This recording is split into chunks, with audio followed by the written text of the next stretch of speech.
Chapter 838. As soon as he finished speaking, Angel, who was still full of sarcasm, gradually stopped and looked up at him. How was this possible? He remembered that Delaney only had one son. How could he have a daughter? Besides, didn't Fernan say that this girl had no background? She was really Delaney's daughter. Was this called no background? Or, Fernand's had long wanted to marry Delaney? Angel's mind buzzed, but the assistant smiled. Before anyone else could react, he placed the gold-plated business card on the table. This is our corporation's legal number. Mr. Angel, please accept it. Then, the assistant smiled and said, the corporation hasn't fought a lawsuit for a long time. The legal team has been very free recently, so don't worry. The meaning behind his words was obvious. I'll wait for you to tear it apart. At this moment, the vice principal's expression also changed and he froze. He did not expect this exchange student to be related to the Delaney group. The scientific research field had been in a slump for the past 2 years. Before the Higgins family fell behind, the Angel family had always been the dominant one.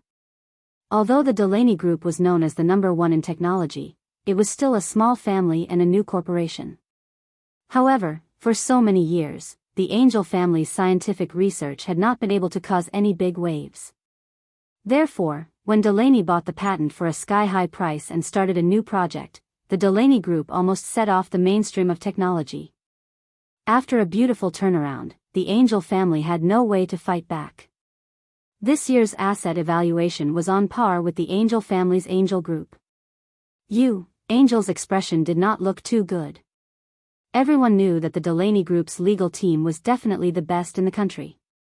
They had never failed for so many years. They used such a team to resolve campus disputes. The vice principal knew how to read people's expressions and immediately smiled. It's a misunderstanding, it's all a misunderstanding. Actually, it's all a conflict between students. There's no need to take it seriously. He beat around the bush. Mr. Delaney's career is rising now. I don't think he'll find an opponent for himself over such a small matter, right? As soon as he finished speaking. Soon, a voice sounded from outside the door. Who said it's a small matter? Everyone turned around and saw Delaney in a suit and leather shoes. He straightened his back and had 7 or 8 bodyguards behind him. His aura was oppressive. How was this a school visit? He was clearly here to cause trouble. Biyao, she had asked him to come to school, so why did he bring so many people with him? Yunj, how is it? Did you suffer any grievances? Delaney did not even look at the person opposite him. He immediately showed concern for Biyao with a kind gaze. Biyao. No. That's good. Delaney nodded in satisfaction. When he turned around, he realized that the person opposite him was very familiar. Mr. Angel? Delaney raised his eyebrows and smiled in surprise. I didn't expect to see you here. Angel couldn't sit still either. This is your daughter? When Delaney heard that, he was secretly happy. She couldn't hide the smile on her face. How could that be? Actually, Miss Pei is considered my friend. Your friend? After Angel asked, Lilia's face froze. She didn't expect Biyao to hook up with Delaney. Then, before Angel could speak, the little assistant said enthusiastically, Boss, old Mr. Angel wants you to deal with Miss Pei. Chapter 839. Hearing this, Delaney's eyes turned cold as he asked with a cold smile, Deal with it? I wonder what Yunj did to make you so angry. The vice principal was the first to speak. It was Biyao who wanted Lilia to drop out of school, so this misunderstanding happened. With that said, before Delaney could say anything, a retort sounded from the door. Nonsense. Everyone turned to look. It was Yelena, the principal, and Wendy, who had just spoken. Wendy had only come to see how Biyao had been taught a lesson. After all, Mr. Angel was already here. Wouldn't Biyao lose a layer of skin? However, she did not expect the current situation to be completely different from what she had imagined. What's your name? How dare you? Before the vice principal could finish speaking, Principal Worrell's expression was livid as he interrupted him with a terrible tone. Principal John, it's been hard on you to deal with a student's matter after returning to Neely. The vice principal's gaze was evasive. When he was placed in Neely University, everyone knew that he was from the Angel family. This time, hearing Principal Worrell say this, he felt even more guilty. Principal Worrell, I just think that this student's behavior is bad, so we must, shut up. The veins on Principal Worrell's forehead were starting to pop. Usually, it was fine if John was biased occasionally, but he could not be bothered. But now, he even dared to touch him? Yelena, continue. Principal Worrell said.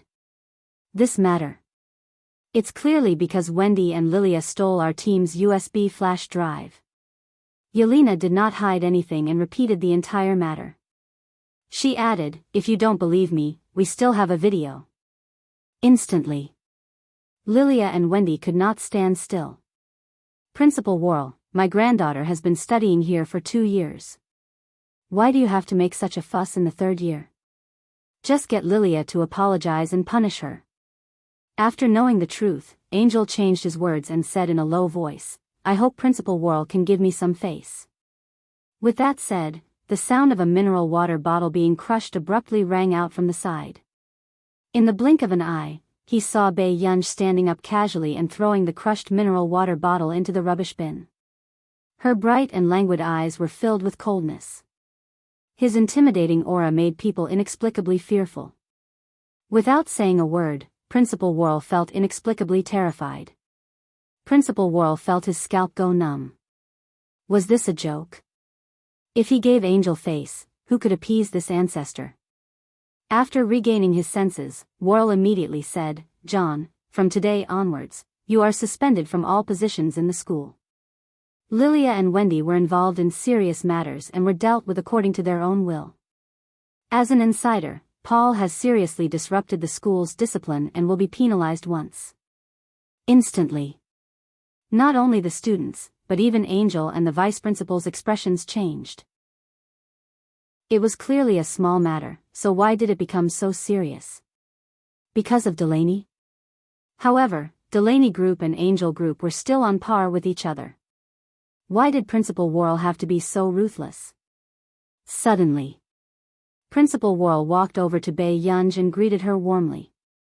Hello, classmate Pei. However, he couldn't help but feel uneasy. How was your experience in school these past few days? He had almost caused trouble in just one afternoon. Biyao glanced at him and smiled lazily. Not bad. Your school even sent my high school a letter of expulsion. If not for the fact that I entered high school through donations, would have found it quite scary. P.S. Third update. Chapter 840. Principal Worrell's smile froze. If not for the fact that there were people present, he would have blown John's head off. In order to get Zhong Xinglin and Marcus to relent, how much effort had he put in? He had gone to the square for afternoon tea in the afternoon, and this dog dared to send a letter of expulsion to his school? Did he know how much he had spent to get Biyao to become a professor at Neely University? I'll get someone to change it immediately. Student Pei, don't worry about this, Principal Worrell said immediately. At this moment, Delaney could not understand Biyao anymore. With her standard, she even donated a building to enroll? Did the big boss have so many tricks up his sleeves? I still have something on, so I'll go back first. Biyao said goodbye politely and walked out. Delaney immediately chased after her. Master Pei, are we still going to recruit people from Neely University in the future? Up to you. Just as Biyao finished speaking, someone walked over. Hello, Student Pei. I'm Duan Shuang, the Deputy Chief of CI-7 Neely Branch. I wonder if you're interested in CI-7. Duan Shuang handed the name card to Biyao. Delaney glared at Duan Shuang fiercely for poaching people back then. Duan Shuang turned around and saw Delaney's hateful gaze. This person looked familiar. No need. I won't be staying in Neely for long. Biyao's eyelids twitched. This was the first time Duan Shuang had been rejected. He was stunned for a long time before smiling. In that case, here's my name card. You can contact me if you need anything. With that said, he handed the name card to Bei Yunj. After Duan Shuang left, Delaney said sourly, Master Pei, where did so many people come from? I don't know. Bei Yunj stuffed it into her pocket. After entering the classroom, she put the name card in Yelena's book. Coincidentally, from today onwards, she did not have to return to Neely University. In the principal's office. Principal Worrell, are you going to embarrass the Angel family like this? Angel's expression turned ugly. Don't you already know what your granddaughter has done? Worrell asked. But that's my granddaughter, Headmaster Worrell. Are you willing to side with the Dreenii and offend me? Angel questioned. Worrell took off his glasses and said calmly, as an academic, I don't understand the conflict between you and Delaney. But I'm on Bei Yunj's side this time, not any of you. Hearing this, Angel suddenly froze. He asked instinctively, what's so scary about Bei Yunj? Worrell looked at him deeply. She's the one you should be most afraid of. As a friend, I have to remind you not to provoke her. Otherwise, you will find that no one can help you when the time comes. After that, Worrell ordered them to leave. When they returned to the classroom, everyone realized that Lilia had really transferred schools. She was transferred to an aristocratic school that the Angel family had invested in. At the door, Wendy grabbed Lilia's hand in a sorry state. Yaya, can you bring me along? I've been expelled too. I don't know where to go. Lilia's face darkened as she flung her hand away, her eyes filled with disgust. Bring you along? Can you afford the tuition fees of an aristocratic university? Wendy's face turned pale. Just as Lilia was about to leave, Wendy gritted her teeth and said, but I can help you do anything. As long as you help me. Lilia suddenly stopped in her tracks, a dark look flashing across her eyes. P.S. Fourth update, I'm making up for it. Be obedient and vote more monthly to stabilize Master Pei's ranking. It's easy to drop in the first few days of the month. Old Sue will go and make up for it first. Thank you for your support. Chapter 841. Lilia's eyes were filled with resentment and indignation. She did not expect that Bei Yunj, who did not have any family backing him, could really make her drop out of school. Principal Worrell had even eliminated the Angel family's connections in Neely University.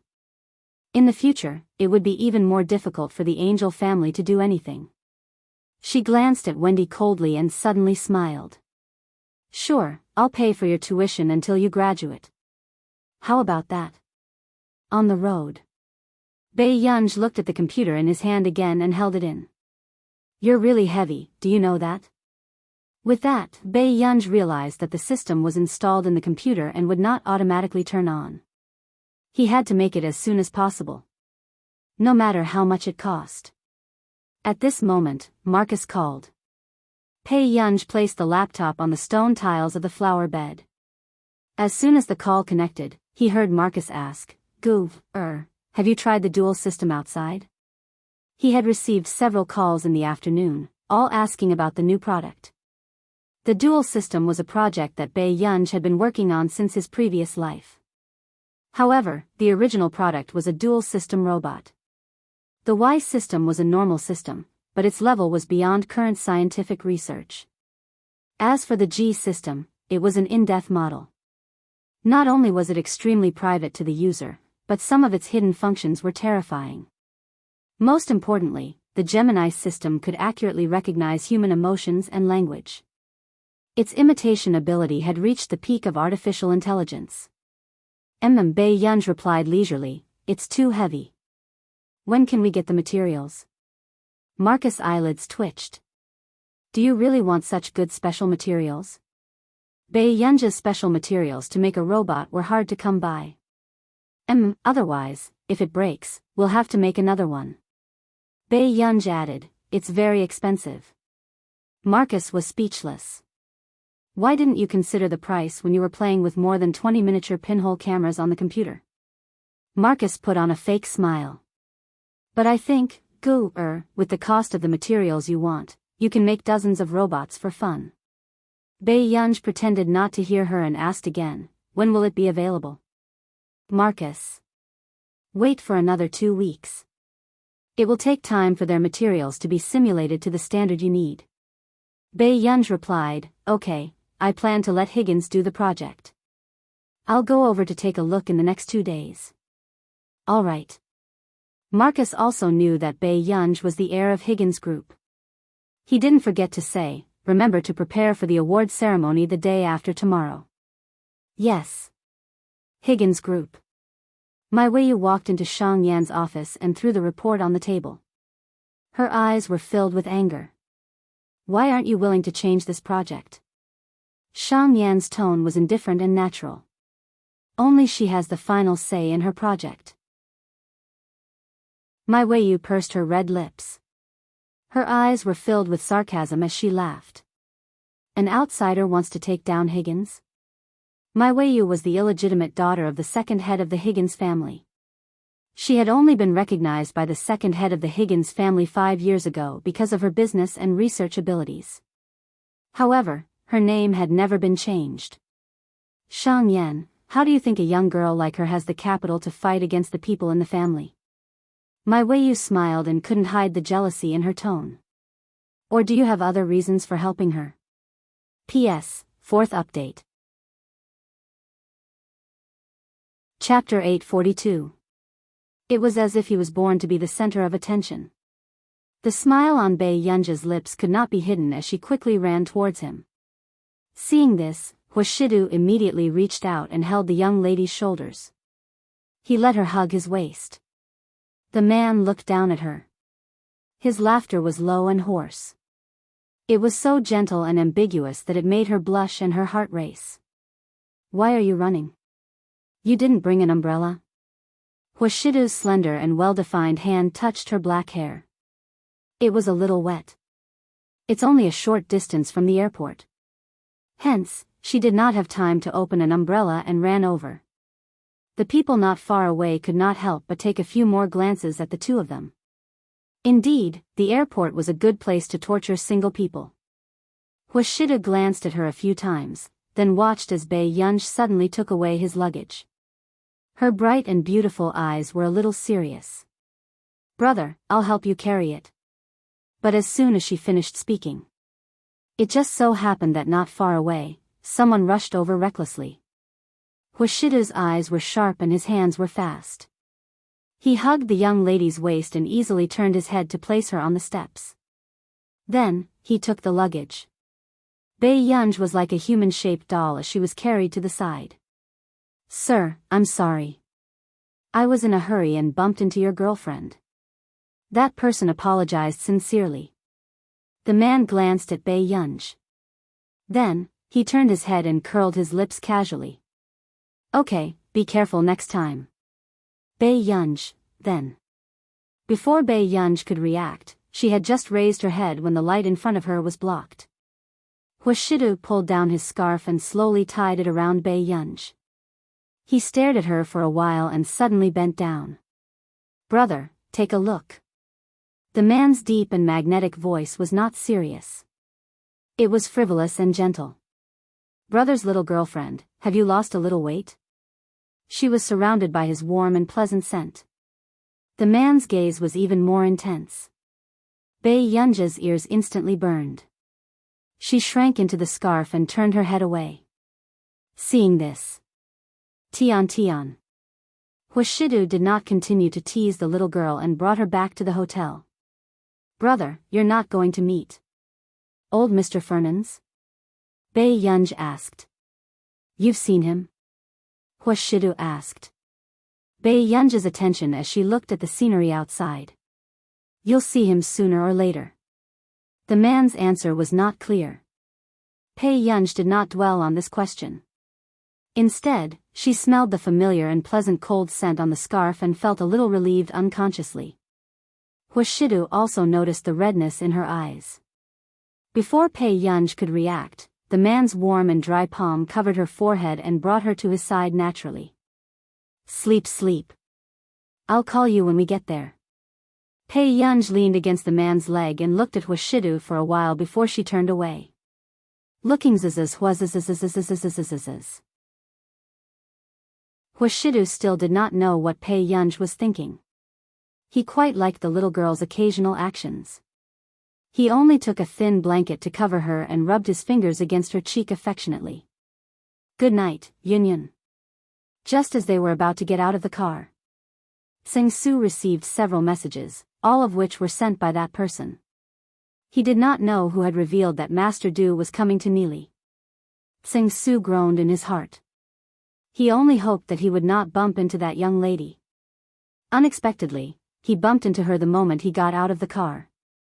Outside the hotel, there was a long corridor to shelter them from the rain. Where is Washidu? Lilia gritted her teeth and made up her mind to tell him about Pei Yunj. P.S. Master Pei, I came at a bad time. I can only feed you some dog food to express my sincerity. Thank you, darlings, for helping Master Pei maintain the monthly votes. Chapter 843. The moment Sing Su got out of the car, he was blocked by Lilia. He immediately stopped Lilia. Miss, Master Du doesn't want to see anyone yet. Lilia pursed her lips and looked at Sing Su coldly. Get out of the way. Miss, don't make things difficult for me. Sing Su's tone was gentle, but he had no intention of letting her go. Seeing this, Lilia suddenly rushed to the back seat. But not long after, she was stopped again. You. Lilia was exasperated. Suddenly, the back door slowly opened. Lilia looked up and saw a handsome and dignified man walking out with his long, straight legs under his black suit pants. Before she could speak excitedly, the man turned around. His clear and lazy eyes were filled with gentleness and his thin red lips curled up. She saw with her own eyes that the man, who had always been indifferent and unapproachable, leaned forward and carefully held the young girl in his arms. It was as if he was hugging a precious treasure. Lilia's smile froze completely as her gaze landed on the person in his arms. Pei Yunj? Lilia's expression was ugly. She did not expect to see this scene with her own eyes one day. The man only glanced at her casually, his gaze never on her. Then, just as Washidu was about to leave, Lilia suddenly said, Washidu. This woman is not that simple. She clearly knows Delaney, and she even forced me to drop out of Neely University. Lilia gritted her teeth as she said the last sentence, her eyes dark and indignant. Washidu stopped in his tracks. Then, just as Lilia was overjoyed, she suddenly heard the girl's clear and lazy voice. Brother, have we arrived at the hotel? Pei Yunj leaned lazily against the man's chest, her beautiful eyes sleepy. Every time she leaned against him, she would fall asleep quickly. The quality of her sleep was very good. Yes, we're here. Do you want to sleep in the room for a while more? The man lowered his voice and laughed as he asked in her ear. However, the man's voice was magnetic and hopelessly sexy. Sing Su, who was beside her, could not bear to watch this scene. He only pitied Lilia for a few seconds. Did he have to cause trouble when Master Du and young Miss Pei were together? What was the point? When Miss Pei was by Master Du's side, did Master Du have eyes for anyone else? Lilia's expression was extremely ugly. Subsequently, Pei Yunj also caught a glimpse of Lilia and raised her eyebrows. After the two of them looked at each other for a few seconds, Pei Yunj suddenly laughed. She lazily leaned against the man's chest, raised her fair and slender arms and hooked them around his neck. She gently raised her head and rubbed against the man's perfect jawline in an ambiguous and ticklish manner. It was a straightforward declaration of sovereignty. Brother, my waist hurts from being in the car for so long. Pei Yunja's red lips curved upwards.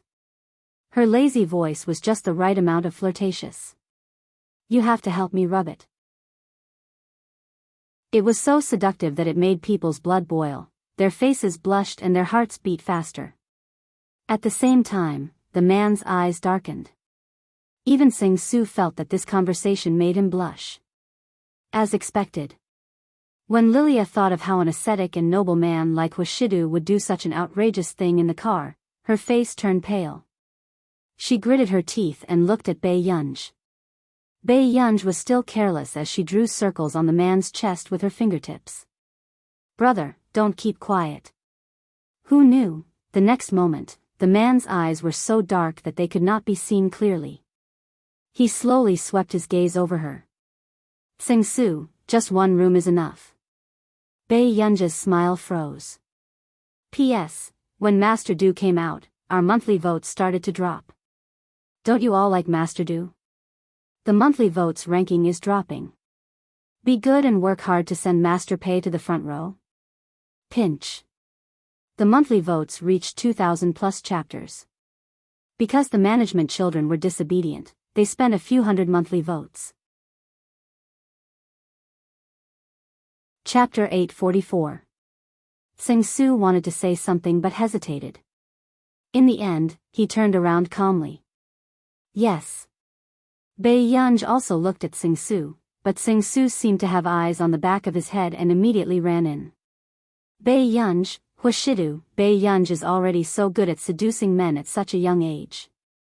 Even Delaney. Lilia's face darkened as she spoke. Suddenly, the man's voice interrupted her.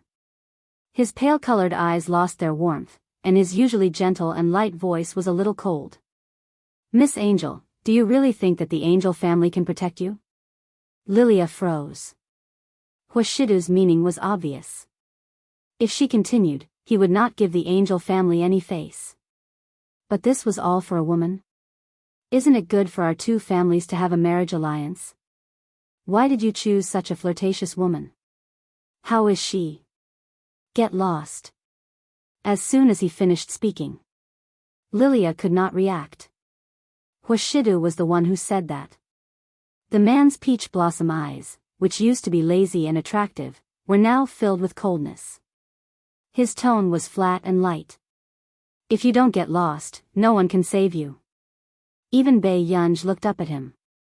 This was the first time she saw him really angry. The Hua family's good upbringing made the man's every move seem refined and polite. She had never heard him say this word. As soon as he finished speaking, Lilia's expression did not look too good, but she did not dare to say anything. After all, even Fernand's went along with Hushidu's temper. At this moment, Hushidu carried the person in his arms and went straight to the top floor of the hotel. In the elevator, Bai Yunj was silent for a moment. "Brother, it's a little hot." There was a heater in the hotel. She was wrapped in a blanket and a scarf. Who knew? The man glanced at her casually. He seemed to have thought of something and his thin red lips suddenly curled up. His deep voice was a little charming as he said slowly, "What's the hurry? Go back to your room and take it off." Bai Yunj, ? Wasn't there something wrong with his words? Hushidu sensed the young lady's gaze and pretended not to see it. As the elevator approached the top floor, Bai Yunja's heart inexplicably beat faster. She licked her lips. "Brother, why don't I go back and get my own room?" "No need. Big brother will rub it for you when we get back." The handsome and noble man's smile was charming. His magnetic and lazy voice echoed in her ear, and it was so flirtatious that it was burning hot. "Try your best to make our union comfortable." Bai Yunj, in the presidential suite. The rain outside had also gradually stopped. From the top floor, one could see the scenery of the city outside the window. After watching for a while, Bai Yunj turned around and saw the man taking off his suit jacket. "Are you serious?" Bai Yunj looked at him for a while and narrowed her beautiful eyes. She suddenly smiled and said, "Brother, you have to be gentle. Otherwise, you'll leave a mark." After that, Bai Yunj really took off her windbreaker. Inside, she was wearing a spaghetti-strap dress. Normally, Bai Yunj would not dress like this when she went out. However, she had made it this morning, so she casually put on a khaki windbreaker. After taking off his coat, The girl had black hair and snow-white skin. The wine-red satin nightgown made her skin look as cold and fair as jade. Her calves were so fair that they were dazzling. A certain someone who was about to go to work, the man's gaze darkened silently. Then, Biyao even brushed her black hair aside, revealing her back. Her slender fingers caressed the zipper at the back of her dress. "Brother, do you need me to open it? P.S. Master Pei, who can't take any provocation, is starting to cause trouble again. The monthly votes are 2,000. I'll add more later." Old Sue continued to write. Chapter 845.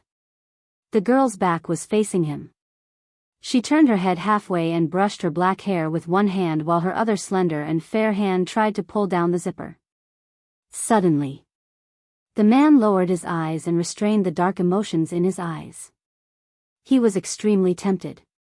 His low and magnetic voice sounded casually. "Yin, if you take it off later, you might not have the strength to wear it." Instantly, these words made the girl's fair hands stop. Biyao's clear and beautiful eyes stared straight at him. After a while, beside the sofa, Biyao rested her chin on her arms and leaned against the sofa. Her bright eyes were lazy and it was obvious that she was extremely comfortable. However, the man was not that comfortable, especially when the softness in his hand made his Adam's apple tighten. Perhaps it was because it was comfortable, Wuxia could occasionally hear the girl's comfortable moans. The man's sexy Adam's apple bobbed, and even the mole that made people blush trembled slightly. He laughed hoarsely. "Is it that comfortable? Brother, use more strength." Biyao was initially quite resistant, but when she really got started, her entire body softened and she instructed in a lazy tone. "Wuxia," he lowered his eyes and chuckled softly. He listened to her and used more strength. However, not long after, the girl turned back to look at him. "Brother, you can use more strength." Wuxia looked up and saw Biyao looking at him seriously. She was so comfortable that her eyes were watery. However, the man's eyes darkened unconsciously. His eyes were so dark that they could not be seen clearly. Biyao felt that the man's gaze was a little fixed, but her brain could not react for a moment. The next moment, she was about to ask. The man's warm palm wrapped around her slender waist. He did not increase his strength, but instead became even gentler. His slender and well-defined palm caressed every part of her waist, bringing about a tingling and numbing electric current. For some reason, the temperature was a little hot. It was so ambiguous that it made people blush. Biyao's body trembled unconsciously. "Do you want me to use more strength?" The man's pair of usually lazy and cold peach blossom eyes revealed a hint of profoundness as he gloomily stared at her back. His tone still seemed to be indifferent. The strength on her waist was neither heavy nor light, but it was enough to make her legs go soft. Following that, it was a man's languid voice that revealed some kind of emotion. His low and hoarse chuckle was a little deep and blatantly seductive. "But what if she cries? What should we do?" Biyao looked up and saw that the man's eyes were so dark that even the light could not be seen. Danger was lurking everywhere. However, the naughty and lustful feeling made her ears burn, and she subconsciously avoided his gaze. Suddenly, without thinking, Biyao grabbed the man's hand to stop him from massaging her. However, the little deer in her heart had long panicked and was stumbling all over the place. The two of them looked at each other. The man's eyes were good-looking to begin with, and the corners of his upturned eyes were a little attractive. When he looked straight at her, it was as if he could transmit a kind of explicit and burning feeling, burning her heart. Soon, he lowered his eyes and suppressed some kind of emotion. His Adam's apple bobbed. "Child, don't look at me like that next time." Wuxia licked his lips and said in a low and sexy voice, "You'll be afraid." As soon as he finished speaking, Wuxia was about to leave, but the other fair and tender hand on his wrist did not let go. He looked at her for a while, and his low and magnetic laughter was a little hoarse and seductive. "You really don't want me to leave?" Chapter 846. Before Bei Yunj could speak, the man leaned forward. The man suddenly leaned forward and Bei Yunj instinctively placed a hand on his firm chest. However, she could feel his scorching body temperature and beating heart under the man's thin white shirt. She looked up and met his unwavering gaze. She could see the lazy smile in his dark eyes. It was explicit and passionate. Bei Yunj froze as if she had been scalded. She instinctively wanted to retract her hand, but the man casually grabbed the back of her hand. Huashidu's peach blossom eyes were slightly raised and the coldness in them dissipated.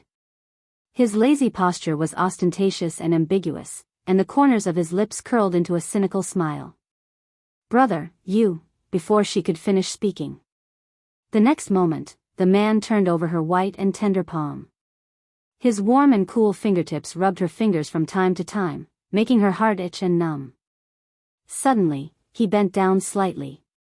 His thin lips gently kissed her palm.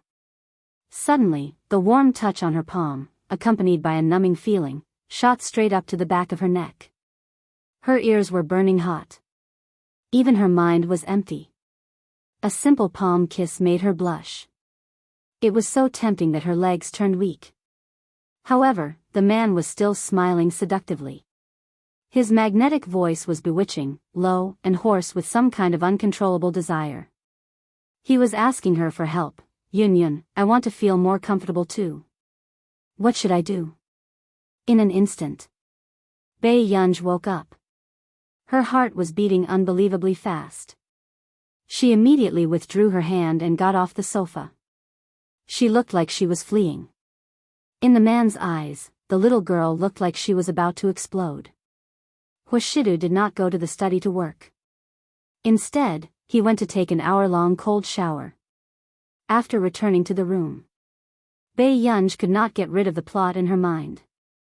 She did not know why, but every time she was in Huashidu's hands, she would run away. This also made Bei Yunj feel embarrassed for the first time. Coincidentally, at this moment, her cell phone rang. Bei Yunj glanced at it and calmed down before answering the call. "Go, there will be a gathering after the award ceremony tomorrow. Do you want to?" "I'm not going." Bei Yunj refused simply. Si Qingyan was speechless. Why did the old man always give him such hard work? "Where's Mr. Zhong?" Bei Yunj suddenly remembered that she hadn't seen Zhong Xinglin recently. When Si Qingyan heard this, he immediately smiled mysteriously.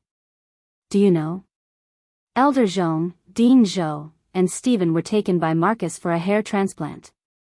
"Bei Yunj, what kind of messy team-building project was this?"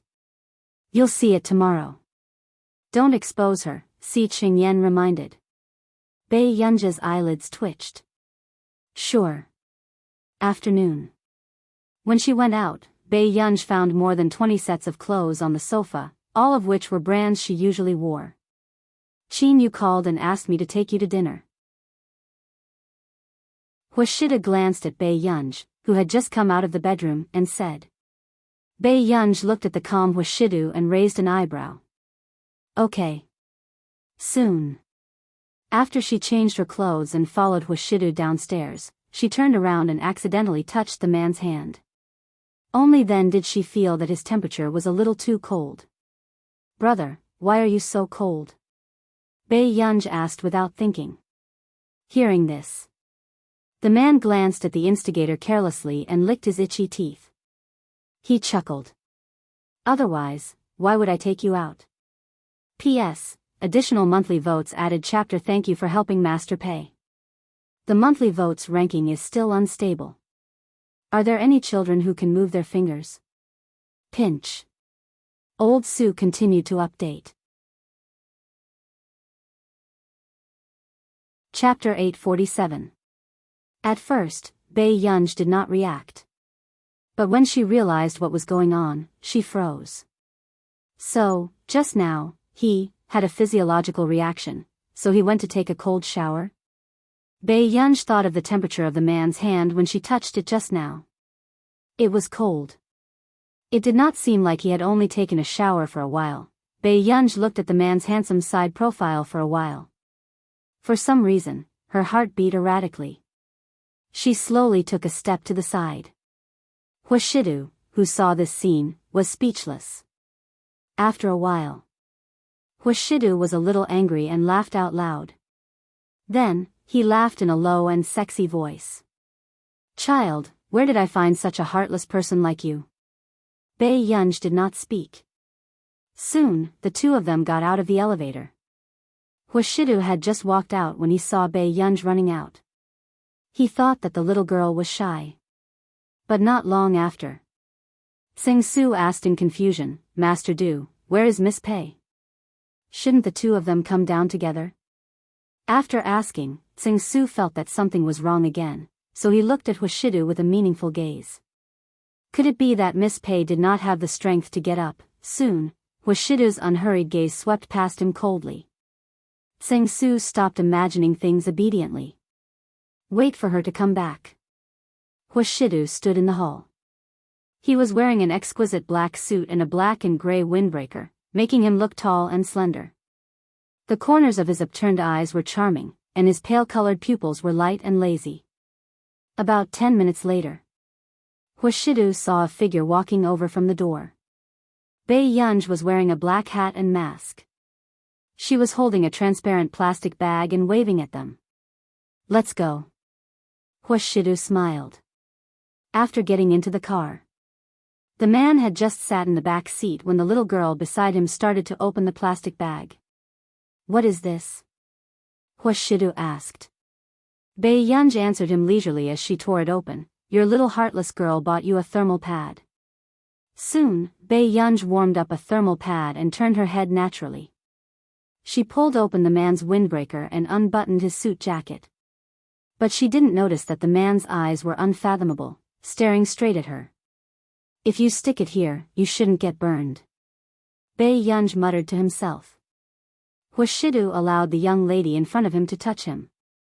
However, not long after, Bei Yunj inadvertently touched the man's tight and sexy abs. They were hard and firm. After a few seconds, Bei Yunj realized what it was. But soon after, a hint of interest flashed through her bright and beautiful eyes. Just as she was about to touch it again, Yi Zichen stopped her. The man's indifferent and deep voice seemed to be deliberately teasing her eardrums. "Yun Yun, there's no way to take a cold shower in the car." After saying this, Bei Yunj immediately stopped. She glanced at the lazy and handsome man and finished pasting the last one on him. Obviously, she didn't want to talk to him anymore. But in the next moment, Bei Yunj was about to retract her hand when the man grabbed her wrist again. She looked up and saw the man's slender and well-defined hand casually picking open his windbreaker and suit jacket. He placed her hand on the spot that Bei Yunj wanted to touch just now. Even through the thin white shirt, the touch still made her blush and her heart race. "Didn't you say that you won't let me touch you?" Seeing that the little girl beside him was still pretending to be obedient after taking advantage of him, the man couldn't help but chuckle hoarsely. "P.S. Alright, now that Master Du has appeared, our monthly votes are really getting fewer and fewer. The old man shouldn't have appeared." Chapter 848.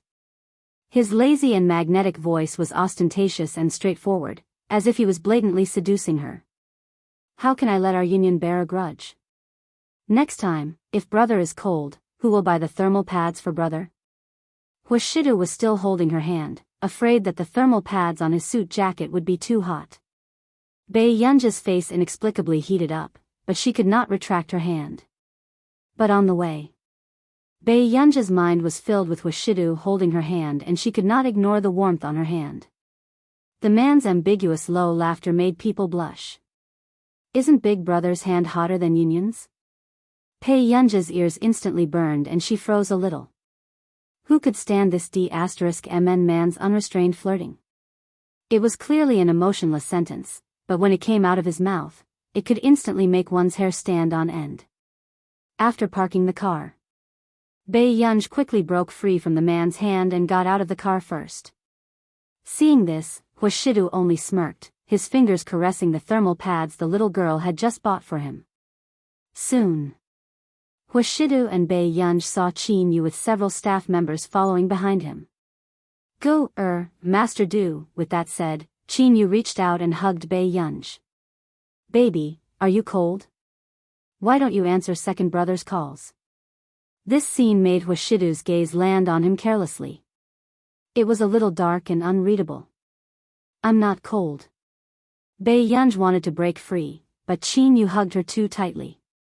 Qin Yu, someone is calling you. The man on the side said unhurriedly. Hearing this, Qin Yu let go of Bei Yunj carelessly. Bei Yunj slipped behind Huashidu and held the man's sleeve with one hand. Qin Yu did not see anyone, but when he turned around, he saw this situation. He seemed to be the outsider. Qin Yu looked at Huashidu instinctively, only to see him looking at him carelessly with a faint smile in his eyes. It seemed to be a provocation. Qin Yu was speechless. Let's go eat first. In the end, the manager, who knew how to read people's expressions, immediately broke the stiff atmosphere.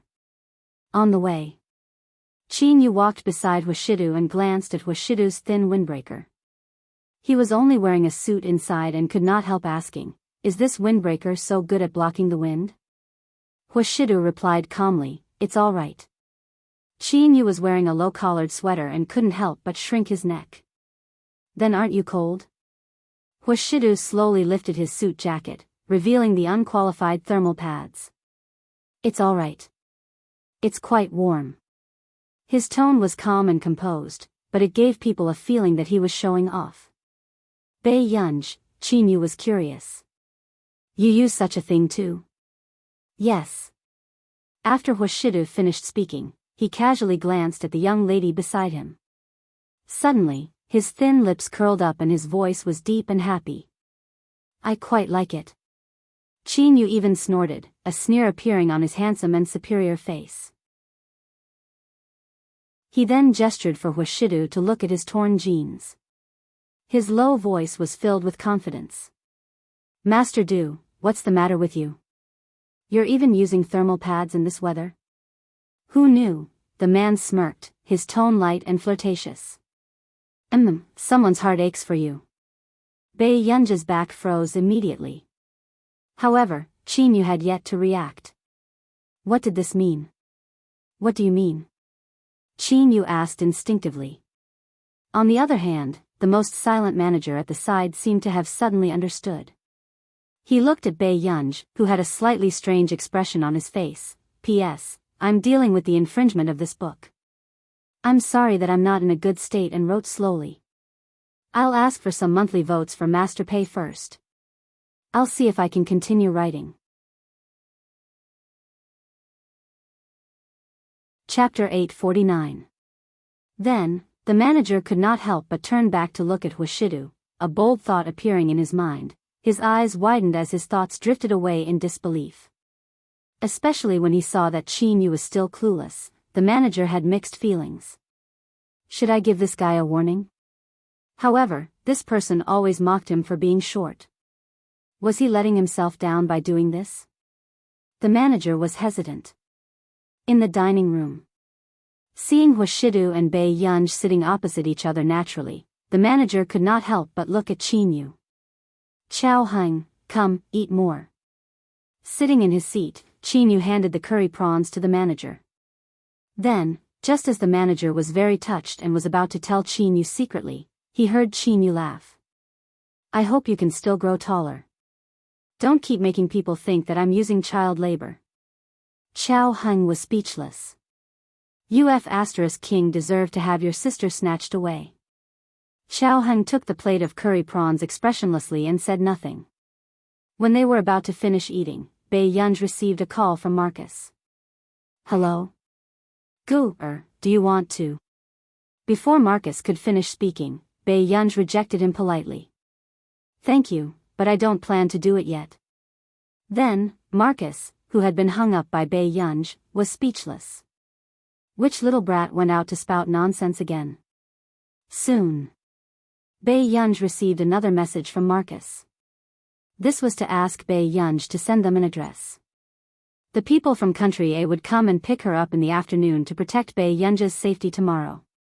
A dark look flashed past Bei Yunji's eyes and she glanced at Hushidu. In that case, she could not stay with him. Bei Yunji licked her lips and said nothing. It was only after lunch that Hushidu walked to his side when he was about to go to the nearby building to work. Brother, today Bei Yunji's eyes landed not far away. I want to stay with my second brother. With that said, Bei Yunji did not notice anything, but the man's eyes darkened imperceptibly. Yes. After all, he was the child's biological brother, so he had no right to stop him. Hushidu bade farewell to the young lady and returned to the car. His slender fingers opened the cigarette box and lit a cigarette. A pair of pale-colored, ascetic eyes were filled with laziness and alienation. Master Du, let's go, Dizhou Tower. The moment Hushidu finished speaking, a hint of surprise flashed across Tsing Su's eyes. He wanted to say something but hesitated. Yes, Tsing Su replied. At the filming location. Everyone was very surprised to see Qin Yu with a young girl. Wasn't this girl too beautiful? Only Qin Yu's assistant recognized her. This was Brother Yu's biological sister, the eldest daughter of the Qin family, Bei Yunji. Miss Pei. The little assistant hurried forward to greet him. Yes. Bei Yunji responded and glanced at the gloomy castle. Why did he choose such a place to shoot a music video? All of a sudden. Did you guys prepare anything for our sister Ran? The waist of this dress is so thin, who can wear it?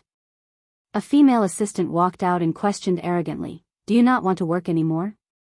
This dress was prepared for the female lead of Qin Yu's music video, Han Yu. Han Yu was not considered popular and was at most a B-list actress. However, her sugar daddy was willing to spend money on her. Hence, Yang Xian, who was in charge of the company, turned a blind eye and arranged for her to be the female lead for Qin Yu. P.S. Will continue in the afternoon. Good night. Chapter 850. Qin Yu did not care about this and had already gone to check the set equipment. After that, the assistant glanced at Bei Yunji and her expression darkened. What do you mean? Did you choose a female lead? Bei Yunji raised her eyebrows. Beside her, Qin Yu's assistant took a deep breath and said with a smile, no, Sister Wen, you're thinking too much. This is Brother Yu's woman. How would Qin Yu's assistant dare to let Sister Wen know that Bei Yunji was Qin Yu's sister? During this period of time, hadn't there been a lot of trending searches about them kidnapping Qin Yu? If she found out that Bei Yunji was Qin Yu's sister, she might be caught talking to Bei Yunji the next day. At that time, the headlines would be, #Han Yu and Qin Yu's sister have a harmonious relationship #Han Yu is suspected to have been acknowledged by Best Actor Qin's sister #. Can't you turn on more lights? Bei Yunji glanced at the darkness around her and pretended not to hear Sister Wen's words as she asked in return. Young lady, there are a lot of lights here. Come and sit here. The MV director suddenly waved at Bei Yunji excitedly, his eyes shining. The assistant was speechless. Another person who wanted to lure Miss Pei into the industry. Bei Yunji hesitated for a moment before walking over. Just as expected. The director immediately asked, young lady, have you considered developing in the entertainment industry? Bei Yunji said calmly, no. The director was speechless. This was his first time meeting someone who rejected him so directly. It's all right. This is my business card. You can contact me when you've thought it through. The director handed his business card to Bei Yunji. The assistant was speechless. If Bei Yunji wanted to debut, she still had to rely on him. Qin Yu could bring this elder young lady to work every day, all right? However, seeing this, Sister Wen's expression darkened. Pursing her lips, she took the dress back. On the other side, a beautiful woman was lying on the bench. Yu, those people don't take us seriously at all. Sister Wen was indignant. No one said that they would change our dresses. Besides, Best Actor Qin even brought a young and beautiful woman here. His girlfriend? Han Yu's eyes darkened. Who knows? Sister Wen sneered, Film Emperor Qin is also the son of a rich family. Must the person by his side be his girlfriend? But I've heard before that Film Emperor Qin's private life is very disciplined. Now I see that it's all a lie. Give me the dress. Han Yi reached out and took the dress that Sister Wen handed over. A glint flashed across his eyes. Accompany me to change my clothes. I need to put on my makeup later. Yu, aren't you angry? Sister Wen asked. What's there to be angry about? Let's go see her later. Han Yu stood up and went to the changing room. She was just a little girl. Was it that difficult to deal with her? Han Yu's eyes were filled with mockery and indifference. Not long after, Bai Yunj saw a woman in a gorgeous long dress walking over. But soon, Bai Yunj looked away and continued to play on the maps of the gods. But when Han Yu saw this, her exquisite face revealed a trace of collapse. She knew that Qin Yu's taste would not be too bad. However, the young girl in front of him was so beautiful that her eyes were aggressive, making him fall into a trance. But her attitude was unbelievably cold. Han Yu pursed her lips, feeling a little uncomfortable as she sat at the side. Wen, get me some water. At this moment, the makeup artist beside Han Yu was still helping her put on makeup. But in the next moment, Han Yu asked Bai Yunj, Miss next to me, do you have time to do me a favor? I can't move. Can you help me get my shoes? P.S. Here it comes, good guys. Thank you, children, for helping Master Pei get first place in the monthly votes ranking for now. If you work hard, can Master Pei get first place this month? Pinch. Chapter 851. With that said, Qin Yu's assistant knew that things were not that simple. To put it bluntly, wasn't she asking Bai Yunj to carry her shoes for her? Qin Yu's assistant smiled and stood up immediately. Sister Yu, let me get it for you. Who knew? The manager beside Han Yu suddenly stopped her. Huang Ku, your best actor Qin's woman. If you take care of Sister Yu, others will think too much. Huang Ku's expression darkened immediately. If Bai Yunj did that, Qin Yu would tear Han Yu apart. At this thought, Huang Ku was about to speak when Han Yu suddenly laughed. I'm Qin Yu's female lead. No matter what, I'm still his colleague. Miss, is it difficult to help me carry my shoes? These words were a blatant and high-profile threat. Most people would not dare to humiliate Qin Yu's people like this, but she just wanted this person to know her place and not have wishful thinking about rising to the top. Then, before Huang Ku could speak, Bai Yunj, who was beside her, stood up and slowly walked to the shoe box. Is it this pair?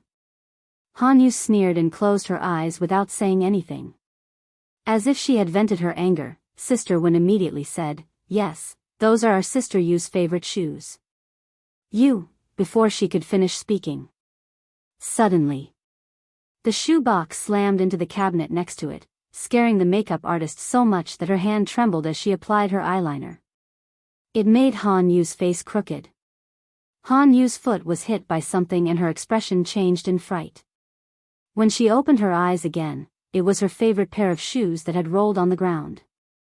Some of the paint had been rubbed off.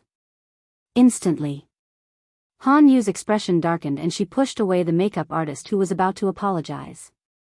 She looked at Bai Yunj darkly. Bai Yunj's beautiful eyes curved, exuding a faint ruthlessness. She stirred up trouble calmly and sneered unruly. Don't play tricks with me. Otherwise, it won't be this pair of shoes rolling on the ground next time.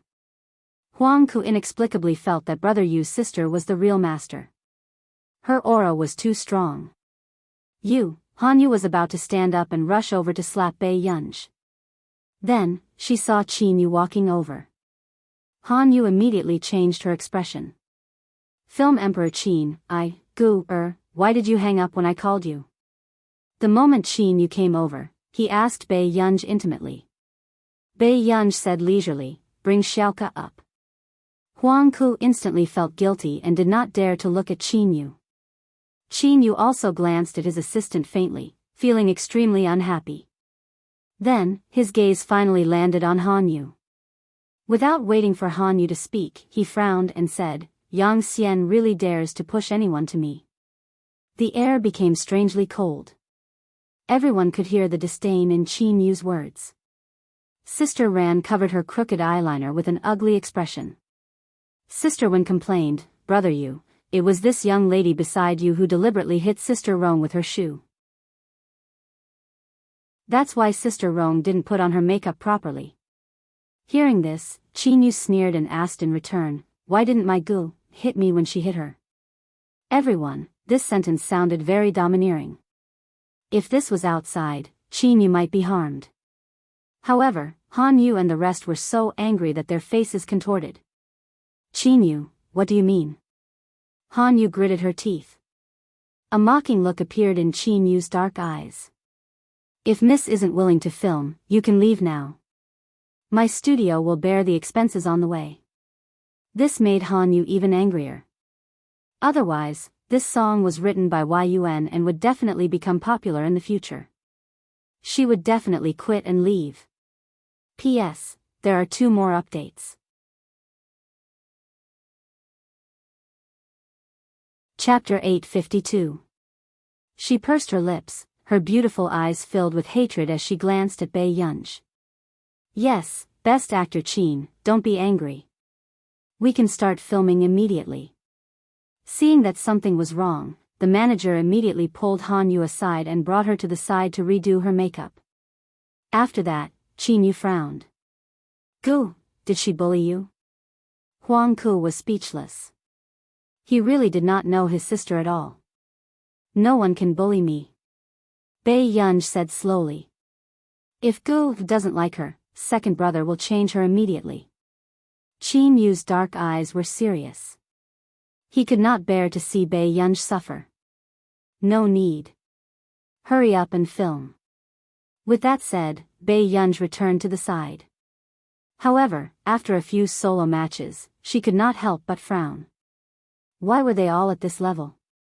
The game ended before she had her fun. A thought suddenly flashed across Bai Yunj's mind and her lips curled up. Soon. Delaney's cousin, Vic, received a message from the big boss who had always been very cold to him. Are you there? Are you giving me a chance to earn money? Seeing this message, Vic almost rolled off the sofa. Vic's hands were soft, especially when he thought of the cost of this big boss repairing the bugs in the maps of the gods previously. His corporation was still small, unlike Delaney's corporation, which could not afford to support a big boss. Vic was afraid of offending Bai Yunj, but he had no choice but to reply. Vic, thank you, Miss Pei, for remembering our company. But our company has no bugs anymore. How about I be your professional player's sparring partner? How about I don't charge you if you lose? How about 100,000 yuan if you win a round, according to your exchange rate? Seeing this, Vic was suddenly tempted. It was only 100,000 yuan per round. How many rounds could they lose? Besides, although Bai Yunj was good at computer skills, his family was raising professional players after all. They wouldn't lose too much, right? At this thought, Vic suddenly felt that Bai Yunj seemed to want to be a human today. He replied immediately. Vic, sure. Vic, I'll arrange it for you right away, soon. The team of professional players that Vic had arranged all sat on the gaming chairs with confusion. The club owner said that the big boss had spent a lot of money to find a sparring partner for them. But they couldn't lose. If they lost too many times, they wouldn't get a year-end bonus. Someone sneered, worried that we'll lose? Is the sparring partner next door Qin Lang? He's so good. That's right. I've only lost to Qin Lang from country A, TSK. I heard that if we lose a round, the boss has to pay 100,000.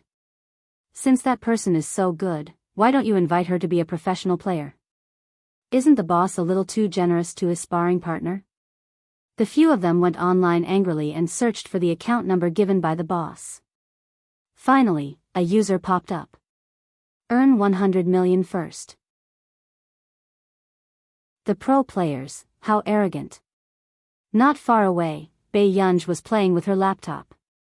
She adjusted the voice changer and asked calmly, "Who's first?" "Very soon. I'll go first." One of the youths, who had a pretty good solo performance, opened his mouth, wanting to dampen this guy's spirit. At this moment, the training screen was also split and transferred to Vic. Biyao licked her lips and chuckled. Sure. However, just as everyone was full of confidence and prepared to let this sparring partner know that there was a difference between professional players and amateurs, the confident smiles on their faces gradually stiffened. In about 3 minutes, their teammates' HP was already half gone. Chapter 853. In less than 6 minutes, the solo match was over. The team members froze. This was a sparring partner worth 100,000 yuan per round? Vic, who was looking at the split screen, was the most disappointed. It hadn't even been 10 minutes and they were defeated? Soon, the other party said calmly, "Although you can earn money quickly this way, I hope you can be more serious and continue." The team members were speechless. Soon, the second team member started again. However, this time, the team member was obviously not as arrogant and perfunctory as the last time. He played very seriously. However, 8 minutes later, he still lost, so, until now. The team members realized that the Waterloo of their lives was not Qin Lang, but this sparring partner who had earned 100 million yuan first. In E.G. Corporation's building, Vic was about to kill someone. 200,000 yuan. In less than half an hour, 200,000 yuan is gone. Did you see that? Vic was about to break down. The assistant said carefully. But boss, according to Miss Pei's speed, isn't she sure to make a profit? Vic could not keep a straight face. This was a game he made. His professional team was always second place. Now that he hired a sparring partner, they could not even defeat one person. Were they a bunch of useless people? Call them and tell them about the club. If anyone can't even last 10 minutes under her hands, they will be fined. The assistant quickly replied and sent a message to the club owner. After the club owner told the team members were even more stressed. 10 minutes, the longest time they lasted in a team of 7 was 12 minutes. And it was their captain. The team members felt that this person in front of them was even scarier than Qin Lang from Country A. Why was she a sparring partner at this level? Soon, someone asked. "Coach, with your level, why don't you become a professional player?" Biyao raised her eyebrows and adjusted her earpiece. "I only earn quick money. I don't have time." The team members were speechless. What a simple and unpretentious big boss. Hurry up. I only charged 15 yuan at the internet cafe. There are still 4 hours. Biyao looked at the time. The team members were speechless. She was using the lousy equipment of the internet cafe to fight them? They thought that this big boss should be using some top-notch equipment.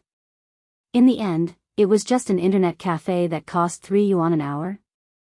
Even so, not many of them could last more than 10 minutes against her. At the filming location.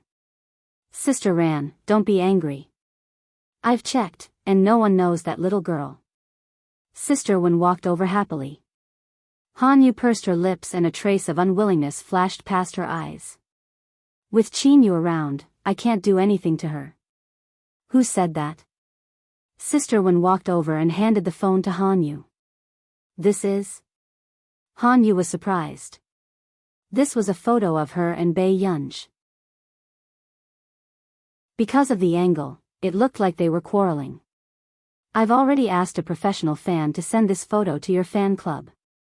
A smug and happy look flashed across Sister Wen's eyes. Sister Wen, didn't you arrange for 20 fans to come to Neely? This time, isn't that girl dead for sure? Han Yu had a sugar daddy and was very generous to her fans. Some time ago, she had given her fans more than 20 plane tickets and hotel coupons. During this period of time, those fans had also been outside taking photos of Han Yu. Now that they saw Han Yu being bullied, how could those fans not explode?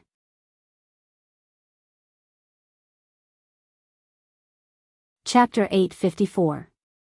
Won't anything happen if I arrange for them? Han Yu looked at herself in the dressing mirror and raised her eyebrows.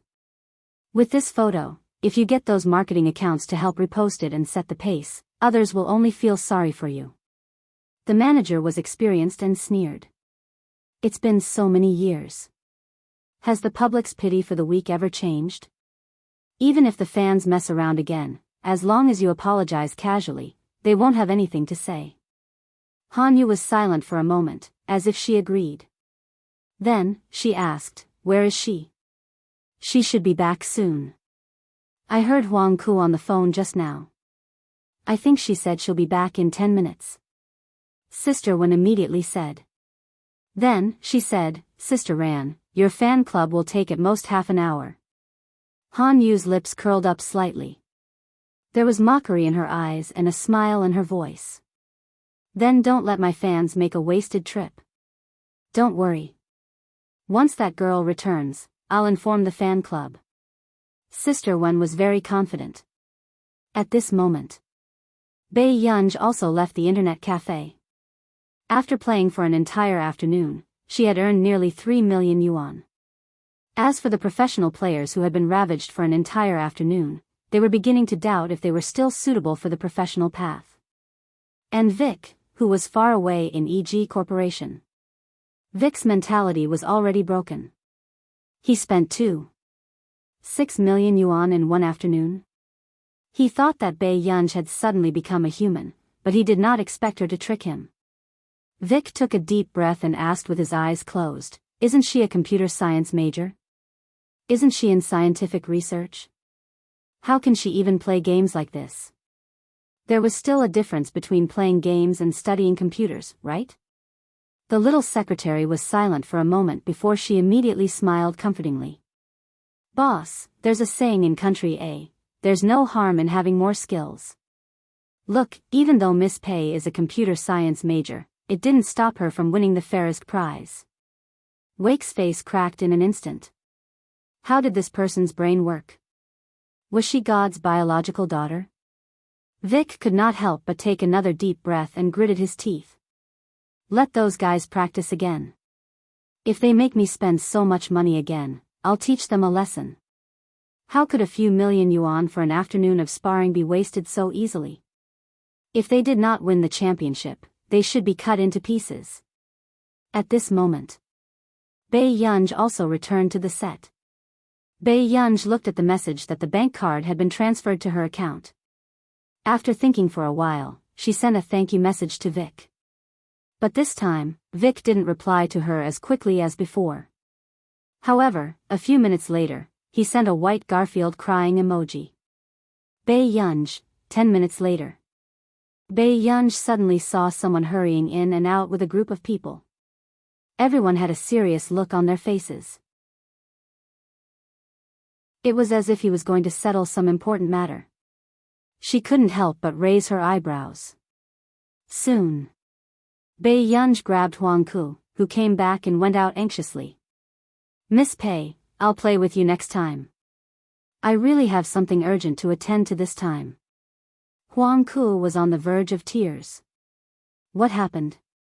Bai Yunj asked lazily as she tugged on the long rabbit ears on Huang Kulian's hood. She didn't loosen her grip. Huang Ku looked into Bai Yunj's eyes and didn't know how to lie. She could only lower her head and mumble, Miss Pei, you can just ask brother Yu to settle this matter. Bai Yunj had a feeling that this matter had something to do with her. She licked her lips and chuckled. In the next moment, she stood up and prepared to leave. P.S. Be good and remember the monthly votes.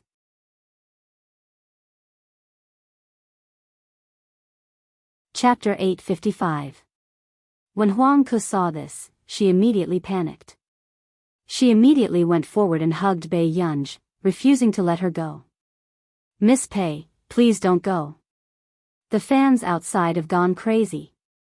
Bai Yunj, not long after.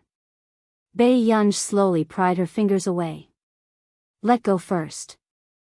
Huang Ku didn't dare to be too presumptuous and carefully let go. Tell me, what's going on with the fans outside? Bai Yunj glanced at the door casually. Huang Kun knew that she couldn't hide it, so she could only tell her in detail. We don't know why so many of Han Yu's fans appeared. They even said that they wanted to stop you. They said that you bullied Han Yu and they wanted to stand up for her. They even asked you to apologize. Bei Yunj raised her eyebrows. But there's definitely something wrong with the number of fans they have. Even brother, you didn't have more than 10 fans visiting him today. Huang Ku immediately said. After all, they were overseas. How could there be so many fans chasing after them? She wasn't Yu Manran. Her works were best-selling overseas. Miss Pei, please don't go out first. Just as Huang Ku finished speaking, there was a sudden loud commotion at the door. Then, 2 people walked in with a female employee. Her forehead was bleeding. What's going on? Huang Ku asked anxiously. Stop talking. Those fans can't enter, so they started to barge in. I don't know which immoral person threw stones randomly and injured her. The colleague said angrily, hurry up, send Xiao Yun to the hospital. It was a mess inside and outside. A cold look flashed across Bei Yunj's beautiful eyes. She walked to Han Yu's side. Without waiting for anyone to react, she slammed the half-empty bottle of mineral water in her hand on the table. That bang was enough to make people's hearts tremble. Aren't you going to care about your fans? Bei Yunj's words were concise and comprehensive. She just stood in front of her. Her beautiful eyes were cold and she seemed to be smiling. Han Yu and the others were shocked. Then, they forced themselves to calm down. I don't know what's going on either. Han Yu forced herself to calm down. Sister Wen spoke again, yes, it's not convenient for you. Bei Yunj's guess was confirmed when she heard this. This matter was done by these few people. Pretty good. Bei Yunj looked at them for a while, then suddenly sneered and said leisurely, it's not convenient, is it? There's a good place for you later. After saying this, Bei Yunj left. The 3 people in the arena felt an inexplicable lingering fear when they thought of the aura Bei Yunj had exuded when he walked over. This girl's aura was too terrifying. What does she mean by that? The manager frowned. He had a bad premonition. Sister Wen snorted. She probably thought that everything would be fine with Qin Yu around. She might not know that 8 out of 10 of these fans are Qin Yu and Yu Yu's CP fans. Now that they had met the person who had torn apart their ship, how could their attitude be good? Perhaps, the more Qin Yu protected her, the more excited those fans would be. A cold glint flashed across Han Yu's eyes as the corners of her lips curled up slightly. She dared to embarrass her. This was what that girl deserved. Bei Yunj walked in the castle and looked at the group of fans on the first floor who were still throwing rotten eggs at people. After a while, the call in her hand went through. Pei Pei, what's wrong? It was Lu Zhongzhou's voice. You can come and pick me up now. Bei Yunj's lips curled up into a lazy smile. Bring some people along. Someone is causing trouble here and I can't go out. P.S. The QQ reading event this week has started. If you're interested, you can look at the top.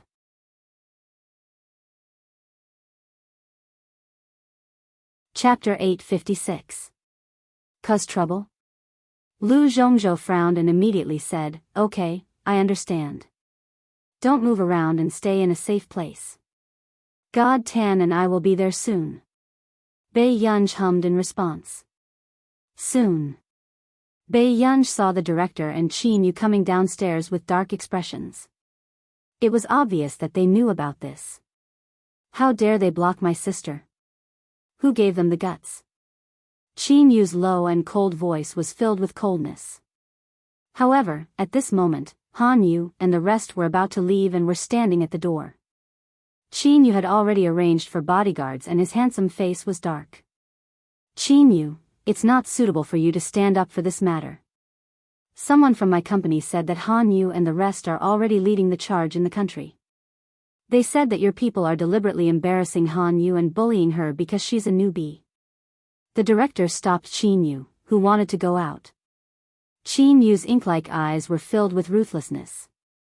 His thin lips curled up slightly, full of sarcasm. His long legs kicked over the chair in front of him. The commotion was so loud that it was scary. His usually low and indifferent voice was filled with bone-chilling coldness as he sneered. Bully her? How long does she think she can stay in the industry if she plays this game with me? Qin Yu had never cared much about female celebrities who tried to climb up the ranks and deliberately create hype. However, this time, it was obvious that she had crossed Qin Yu's bottom line.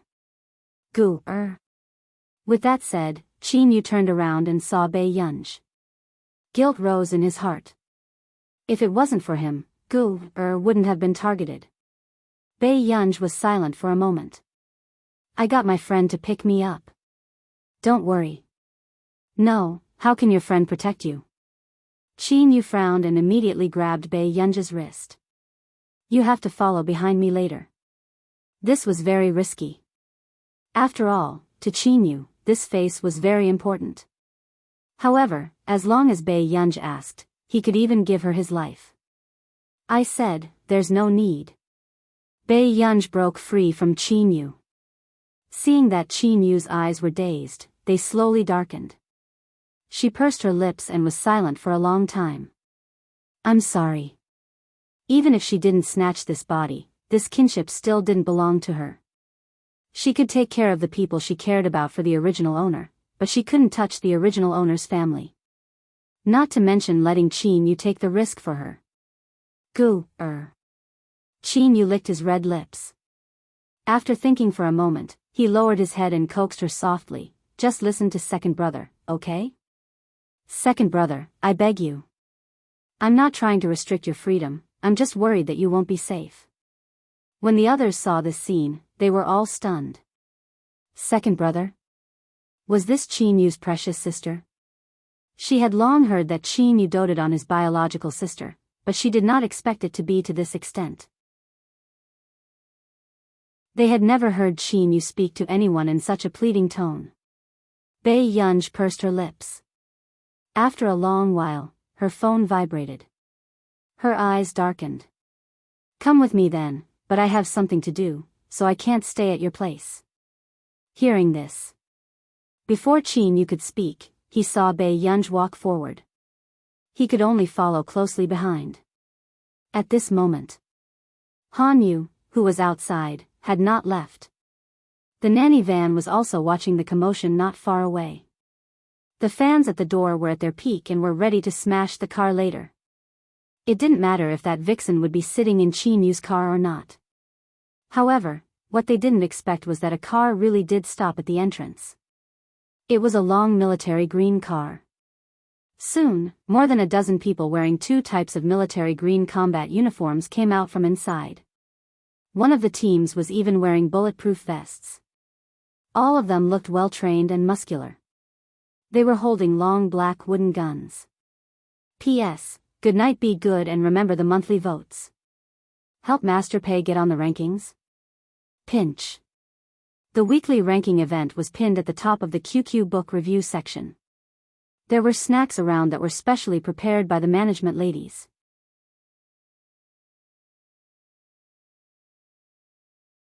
Chapter 857. The two men in front had hawk-like eyes as they pursed their thin lips and walked towards the door. The members of the two teams automatically formed two rows and blocked a path, giving off a solemn feeling. Soon, the things that the group of fans wanted to smash the car fell heavily to the ground and their bodies went weak. Who dared to do this? It was illegal to attack the army. They were only fans and had never seen the world. They could see superstars being escorted by more than 10 bodyguards, but these were people from the country. Before they could react, the people they had seen in the photos walked out, all of them with hatred on their faces. But in the next moment, Biyao glanced at them slowly, making them feel inexplicably nervous and oppressed. She said, they should still have my photos. Otherwise, how could this group of fans recognize her? Lu Zhongzhou frowned, looking slightly cold.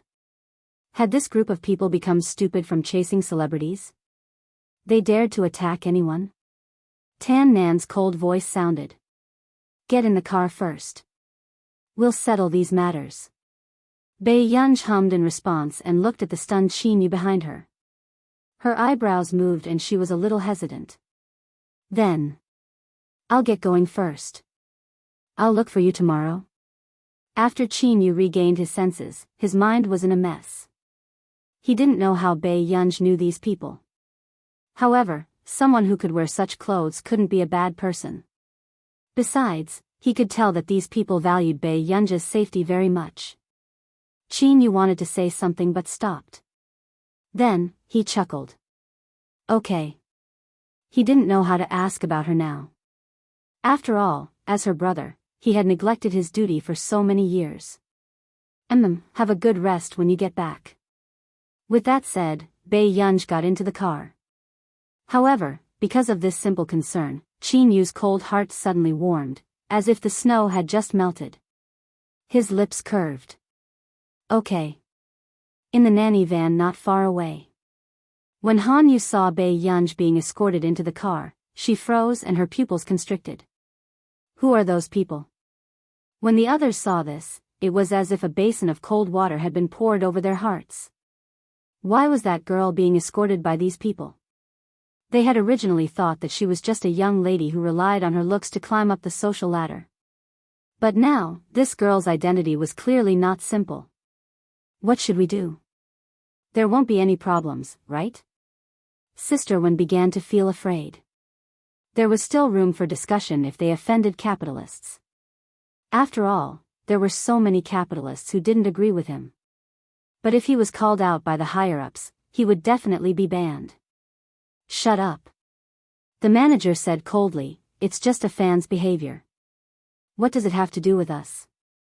They took a deep breath, but their hearts were very uneasy. Subsequently, just as Han Yu was about to ask her manager to enlighten the fans and leave a good impression on them, another alarm sounded. Everyone turned around and saw that it was Neely's local police car.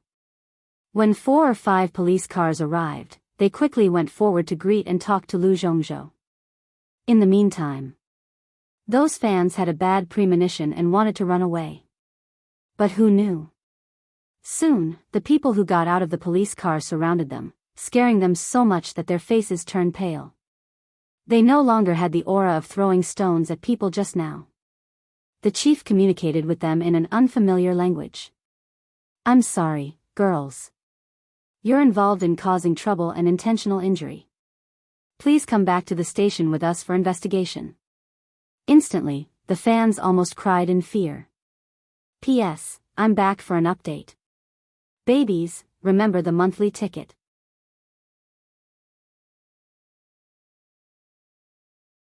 Chapter 858. We're just upholding justice. Why are you arresting us? One of the female university students bit her lip and communicated with him. It's clearly that woman who deliberately bullied our Yu. However, hearing this, the chief could not help but sneer. Since you can uphold justice, why do you need us? You've already caused injuries and caused a bad impact. You have to bear legal responsibility. Another recorder said coldly, including your so-called idols. If the situation is serious, we will apply for her to be banned from performing in our nation. With that said, the expression of the manager who had just gotten out of the car changed. It was not easy for them to become the female lead of Qin Yu's MV. If they could not perform in our nation, wouldn't they ruin their international development? No one thought why it was so serious. At this moment, Lu Zhongzhou also glanced at them coldly. Tan Nan said softly to the chief, I want to assist you in your investigation. That person's information might still be in their hands. The chief nodded reasonably. No problem. They had done a lot of work to invite that person over this time. Of course, nothing could happen to her and Neely. Not long after, Qin Yu received a notice from Yang Xian. The marketing that Han Yu had gotten someone to buy seemed to have been dealt with. Even Han Yu and her team's main accounts had been blocked. They did not know the reason yet. In the car, someone has already dealt with the matter. Their behavior this time is bad. I'll apply for the higher-ups to deal with these artistes. Lu Zhongzhou had just finished speaking when he was rejected. Qin, you can't do it. This caused Lu Zhongzhou to be stunned. After Bei Yunj felt Lu Zhongzhou and the others' gazes, she said calmly, "That's my second brother." With that said, only then did the others react. She was a rich young lady. Some time ago, she had even appeared on a show with Qin Yu. However, the show was live-streamed and Bei Yunj's scenes were cut out of the recording. At the police station, Han Yu's expression did not look too good. She finally knew what Bei Yunj meant when she said, "There's a good place for you later." At the police station, Han Yu bit her lip. Her face was illuminated by the dazzling white light. Soon, someone came to interrogate her. This did not look like an ordinary crime at all, making Han Yu and the rest feel afraid. In one night, Han Yu and the others had vomited everything they wanted to vomit. He was arranged to be deported back to his country. After the fans woke up, they knew that they were being used. They all actively wrote self-reflections and wanted to go home as soon as possible. The next day, Han Yu had directly made the headlines. The financier originally wanted to interfere, but after knowing who the person who touched Han Yu was, he immediately pretended to be dead. In the morning, after Pei Yunj was arranged to have breakfast, she went to the award ceremony venue. Because Farizk was the grand prize, the award ceremony was held in Nili's largest church from the last century. The people who entered the venue were all people who had won international awards. Some of them were also representatives of the companies that had invested in them. Higgins Group used to be the #1 technology group, so they always had this opportunity to see the real faces of these gods that they usually couldn't see. "Shang Yan, do you think I can support that lass with you just because you brought me here?" Fan Zhiqing chuckled. Shang Yan said slowly, "I'm helping you so that you won't stand on the wrong side." Fan Zhiqing was the heir of the Fan Group in a country. He focused on scientific research and had always cooperated with the Higgins Group.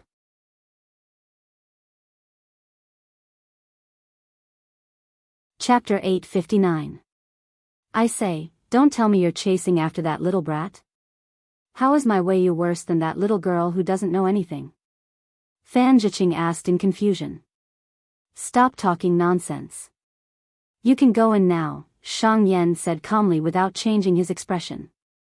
Then, Fan Zhiqing looked around curiously. When he saw an old man with white hair, his eyes widened. Look! It's Mr. Huntington. The first mathematician to solve the 800 questions. However, Huntington didn't seem to appear often, even at award ceremonies. Why was he here this time? Soon, Fan Zhiqing got an answer. His eyes lit up. Yes. This woman was too amazing. She solved the 800 questions twice in one go. In other words, these heavyweight researchers were not here for the Farizk Award ceremony, but because this was S award ceremony. I suddenly want to know what looks like. Fan Zhiqing couldn't help but yearn. She was a super genius who was praised both at home and abroad. In the past, at every awards ceremony, there would be people who felt that their supporters were better than the winner. But this time, the mathematicians who won the award with her were indifferent. They didn't think that anyone else could win this award. She solved 2 of the 800 questions in one go. This was very similar to the hype on the internet.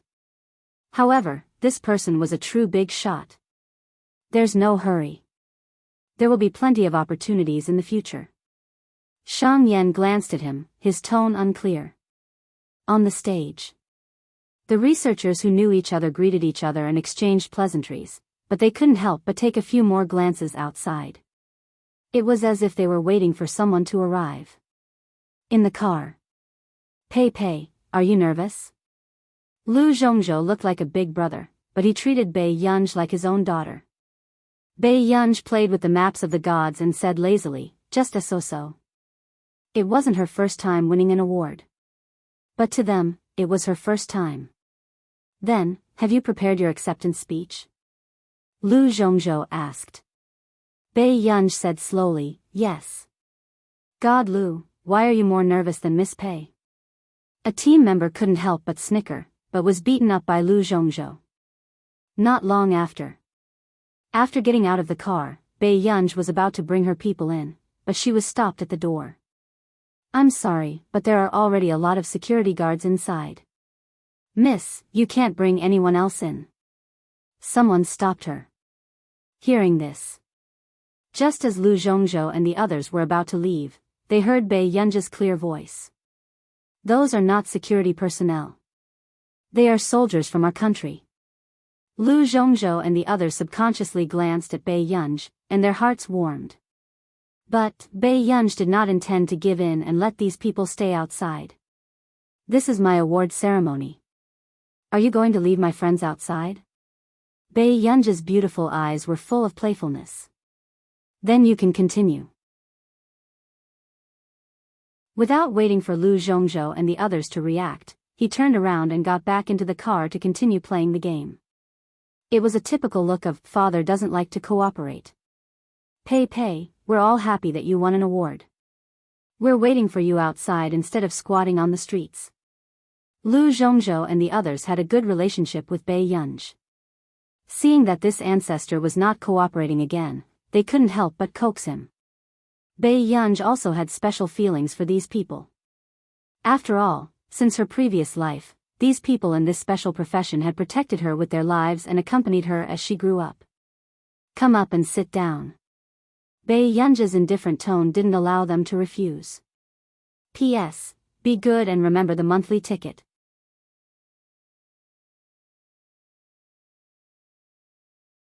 Chapter 860. Lu Zhongzhou, Tan Nan, and the others, this ancestor was really not that easy to persuade. Bei Yunj leaned against the leather seat and looked at the long road outside. She said unhurriedly, it's just an award. If you guys like it, I'll get more next time. I'll give each of you one. These words were very arrogant, but they did not think that Bei Yunj could not do it. Then, just as everyone was feeling touched, Bei Yunj suddenly turned around. Oh right, I saw the ice cream truck again just now. Everyone, they suddenly suspected that Bei Yunj had just cheated them of a wave of favorability points so that they would agree to let her buy ice cream. On the way just now, Bei Yunj saw the ice cream truck. But no one thought that they could eat ice cream so early in the morning. Moreover, it was an award ceremony later. Lu Zhongzhou looked at Tan Nan and asked for his opinion. Tan Nan's voice was gentle. Let's buy it. A few minutes later. The organizers of Farisk realized that something was wrong. Everyone was almost here, but why was the most important person missing? Soon, a representative walked to the door and asked, is there anyone else who isn't here? Sir, a young lady came and left just now. After the security guard told him about the general situation, the expression of the organizer's representative became more and more ugly. This young lady was most likely. Ah. Quick, go find Mr. Zhong Xinglin and the others. The representative instantly panicked. 10 minutes later. The long green car was slowly driving towards the award ceremony hall. Bei Yunj leisurely dug into the soft candy ice cream. As for those men who said that they did not like to eat such sweet snacks, at this moment, each of them was holding a small bucket, their faces full of happiness. What's wrong with that boss? He even chased after him for more than 10 minutes to buy ice cream. Bei Yunj looked at the angry Lu Zhongzhou and could not help but smile. Who wouldn't be afraid of being chased by a military vehicle? It was no wonder that the boss sped up crazily. Lu Zhongzhou was chasing after him and shouting. How could he not be scared? When their car arrived at the entrance again, the security guard almost cried tears of joy. He ran up to her. Miss, you should go in quickly. Bei Yunj didn't even look up. She continued to bite on her ice cream spoon. If they don't go in, why should I? The security guards couldn't handle it well and immediately called a representative over. Not long after, the representative came up with an apologetic smile. Excuse me, are you Miss? Yes. Bei Yunj answered casually. When the representative heard this, he couldn't help but suck in a breath of cold air. He sized up the beautiful and languid girl in front of him. If this was placed in front of anyone, no one would think that she was. Your friends can naturally go in together. It's just that we're still asking the leaders to let your friend enter. The representative immediately smiled and said, I'm sorry about what happened just now. Why don't you go in first and let these gentlemen follow me to register? Bei Yunj narrowed her eyes. It was difficult for her to see through her emotions. The representative was anxious, afraid that this person would quit at the last minute. Tan Nan suddenly said, Gu, you go in first. We'll look for you after we register. Bei Yunj raised her eyebrows and glanced at the representative. Her lips curved. Then I'll leave my friend to you. Don't worry, this won't be a problem. The representative heaved a sigh of relief and looked at Tan Nan gratefully. After Bei Yunj got out of the car, she happened to be seen by a familiar person. Old Mr. Angel.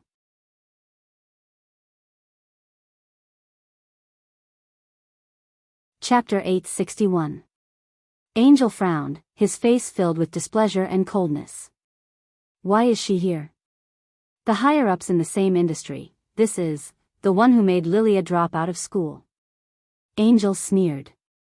Is this a place where she can come? Maybe it's Delaney's connection. The higher-ups still knew about Lilia's expulsion last time. This matter was very big. After all, Lilia had filmed several movies and was considered a public figure. Seeing Angel's anger, a dark look flashed across the higher-ups' eyes. They smiled and said, Sir, have you forgotten that Lilia's teacher, Tenzin Yano, is also here today? Angel turned to look at him. You mean, if we give her a show of strength now, everyone will know that she's someone who offended Professor Yano? The higher-ups had ill intentions. When Angel heard this, he hesitated. But Principal Worrell seems to be, Neely University has a close relationship with the Delaney group now. We can't take anything Principal Worrell says seriously. The higher-ups' words dispelled Angel's worries. That was indeed the case. Ever since Lilia was expelled, Angel felt that he could not take this lying down. How could a member of the Angel family be bullied by a little girl like her? Thinking of this, Angel's face darkened and he walked in. It was time to make that Bei Yunj pay the price. Bei Yunj threw the ice cream box outside before handing her invitation to the guard. The guard's gaze fell on the name written on it, and his expression changed instantly. He suddenly looked up. You're Why? After the guard came back to his senses, he immediately said respectfully, Please come in, Mississippi. Bei Yunj narrowed her eyes. Thank you. In the auditorium. Inside were neatly dressed ladies and gentlemen. Most of them were older, but their temperaments were refined. Not long after Bei Yunj entered the venue, she was glanced at by everyone. Soon, their interest was dispelled and they moved away. They thought that she was a student brought by a professor. Bei Yunj was looking for her seat when she suddenly heard a voice not far away. You are the one who transferred my student to another school? Bei Yunj turned around and saw a middle-aged man in his 40s. She thought for a while and suddenly laughed. Which one are you talking about? These words instantly made Tensei Servano's expression turn ugly. Where did such an uneducated little girl come from? Lilia is my student. Tenya Servano's tone was cold as he gritted his teeth. It's her. Bei Yunj raised his eyebrows. There was a hint of playfulness in his eyes. So, are you here to apologize to me? What arrogance. Tensei Servano also sneered. Can you accept my apology? Suddenly, everyone's attention was attracted by Tenya Yano. Whose student is Tenya Servano arguing with? Someone began to discuss. Who knows? Whose student is that? He's so insensible that he actually dared to challenge Tenya Yano. Someone laughed. He was this year's Farisk nominee. Many people wanted to build a good relationship with him. Is it necessary for Tenya Yano to do that? Arguing with a student? Huntington, who was standing in the distance, could not help but frown when he heard about this matter. It said that the student transferred his student, so he wants to teach this student a lesson in public. P.S. Thank you to the children who voted for Master Pei. Master Pei maintained his ranking well this month. Are there any children who voted for Master Pei this month to stabilize his ranking?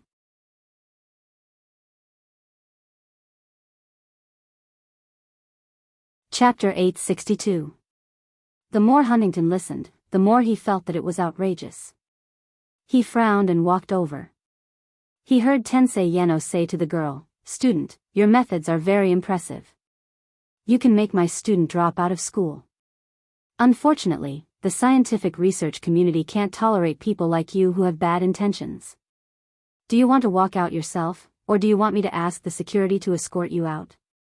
If she was really chased out by Farisk, it would be a stain on her record in the future. Not far away, Angel saw that Tensei Yano was also making things difficult for Bei Yunj and felt much more at ease.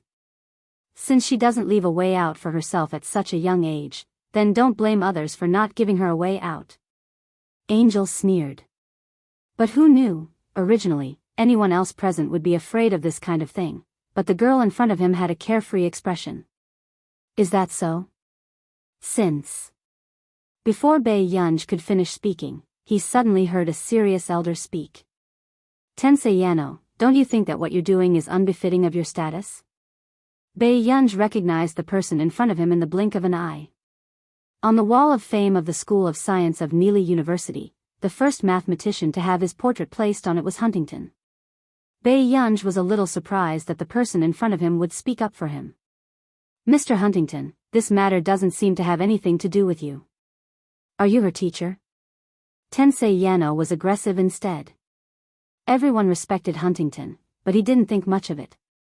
This was because he would soon become the third person to solve the question of the 1,008 questions. Huntington frowned. "No.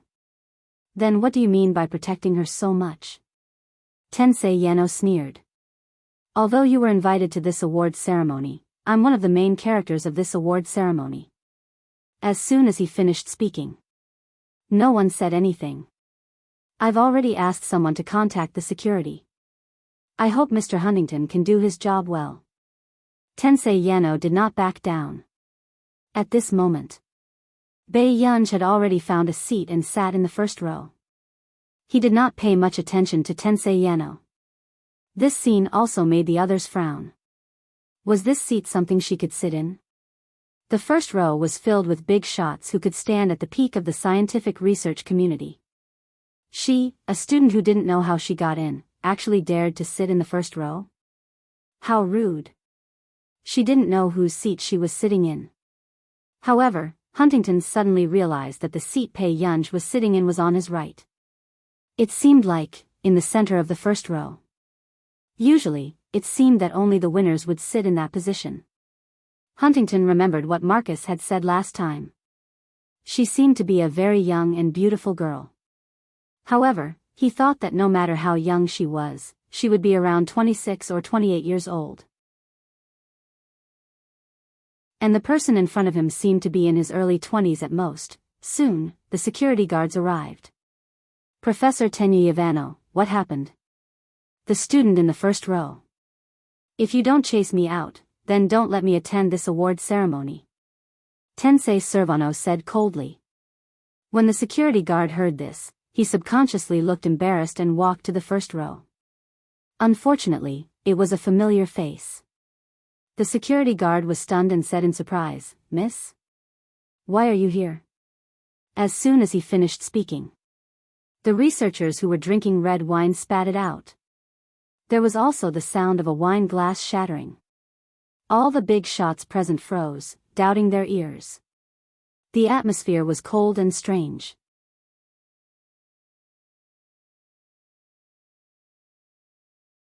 Chapter 863. So this was not anyone's student but the one they wanted to see the most today. No one had ever thought that he would be so young.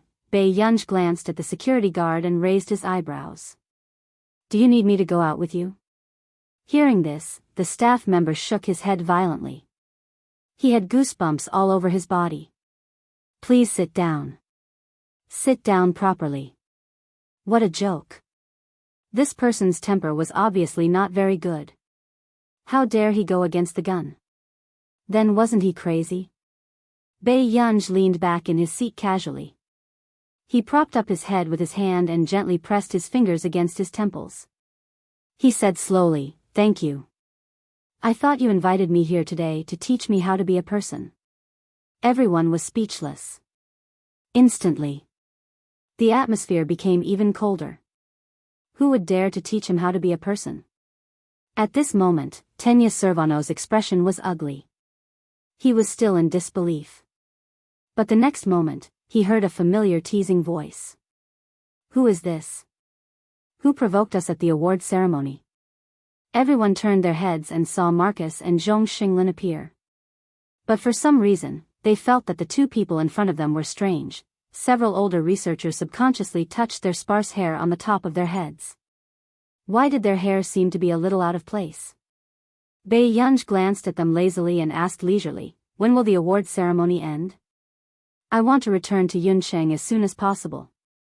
These words made the big researchers present sober up. If she left so soon, how could they build a good relationship with her? Many people wanted to go up and talk to her, but she was sitting in the first row and did not have the face to do so. Similarly, Tenya Servano's face turned pale and he was sweating all over. He did not expect that the person he had just humiliated was actually, has Angel lost his mind? She actually asked him to offend. Even though he and were both nominees, he was sitting at the edge of the second row while was sitting in the center of the first row. This was also the difference in status in the industry. There are still many interesting places in Nili. Why are you going back so early? Marcus walked over and sat on Baiyang's right with Zhong Xinglin. The first row was filled with big shots in the industry. Everyone had different thoughts in their minds, and the way they looked at Tenya Servano changed. Fortunately, he didn't say anything to Tenya Servano just now. Otherwise, not only would this trip be in vain, but they would also offend this year's new scientific researcher.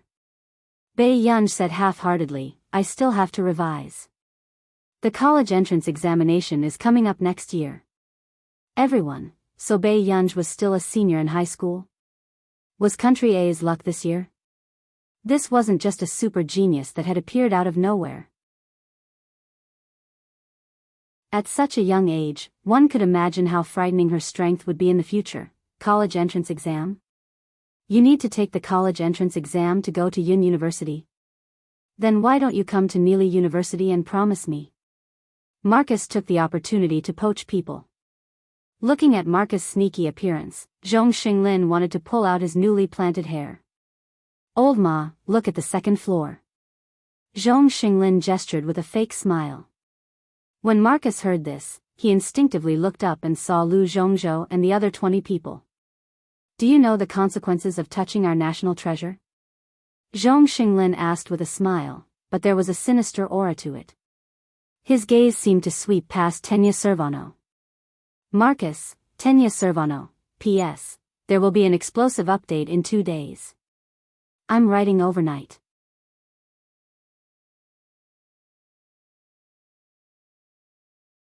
Chapter 864. Obviously. This young scientific researcher was the apple of Country A's eye. Baiyang couldn't help but twitch her eyelids. She looked up and scanned the second floor. It was a lounge with a glass wall. Although there were sofas at the back, Lu Zhongzhou and the rest still walked out and stood by the railing. The award ceremony was about to begin. Tenya Yano, who was at the edge of the second row, also clenched his fists, feeling a little flustered. He was afraid that he would find trouble with him later. The top entrepreneurs who could only be seen on television had also finished their small talk and returned to their seats from the hall. Their gazes drifted to the first row, and their intentions were clear, for, usually, there wouldn't be so many technology companies present at the Fair's ceremony. But this time, they clearly had a purpose. There are too many people. I can't see the big boss in the first row. Do you think she's here?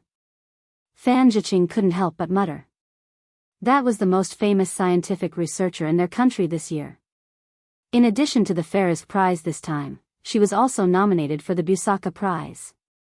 The one and only God-level Big Boss. Shang Yan also received a reply to the message he sent to Bei Yunj. His brows relaxed. She's here. Really? Which one in the first row? Did you see her? Fan Jiqing was extremely excited. However, Shang Yan was talking to him about something else. Perform well when you go to the company tomorrow. After today, she'll be free to come to the company. Fan Jiqing frowned and said with a hint of disdain, Shang Yan, is she worth your effort? Do you have to spoil the mood on this occasion? At this point, he sneered. I've never seen an heir so big. She hasn't even met the company's elders and she's already stood them up twice. Does she really think she's the future head of the family? Fan Jiqing had a bad impression of this heir who had never appeared. Especially the projects she brought, no one was allowed to touch them. However, Shang Yan only listened to her. Seeing that he was so resistant, Shang Yan didn't say anything else. At this moment, Angel was below the stage, listening to the opening speech of the ceremony. He naturally turned his head and asked his people calmly, how is it? Has that person been chased out? This was the best lesson he could give Bei Yunj. Come to think of it, he must have a deep impression of her. So what if he managed to climb up to the Fernan's family? No one would pay any attention to a madam who had not yet ascended to the position of patriarch. At this moment, the higher-ups who had just returned were panting, but they didn't look too good. Sir, that person seems to be, as soon as he finished speaking. Suddenly, an accident happened on the stage. The guest of honor of the award ceremony was a relatively young researcher. Before the award ceremony, he intentionally or unintentionally said some words about country A. There was a sense of superiority in his expression. This made Zhong Xinglin, who was sitting in the first row, look gloomy. In the second row, Tan Nan, who understood the foreign language, had a dark expression on his face. In the arena, no one burst into laughter because of his purposeful joking tone. Seeing that the atmosphere had cooled down, the guest presenter cut to the chase. He smiled and said, then let's welcome the winner of this year's Farisk Mathematics Prize to the stage. After saying that, he smiled casually and said, everyone, please give him a round of applause. It's rare for a scholar from country A to come on stage. As soon as he finished speaking, no one felt that this was the time to applaud. The atmosphere fell into a silent silence. And the person sitting in the middle of the first row lazily crossed her legs and rested her head with one hand. Her beautiful eyes were filled with playfulness and danger as she looked at him. She had no intention of going on stage.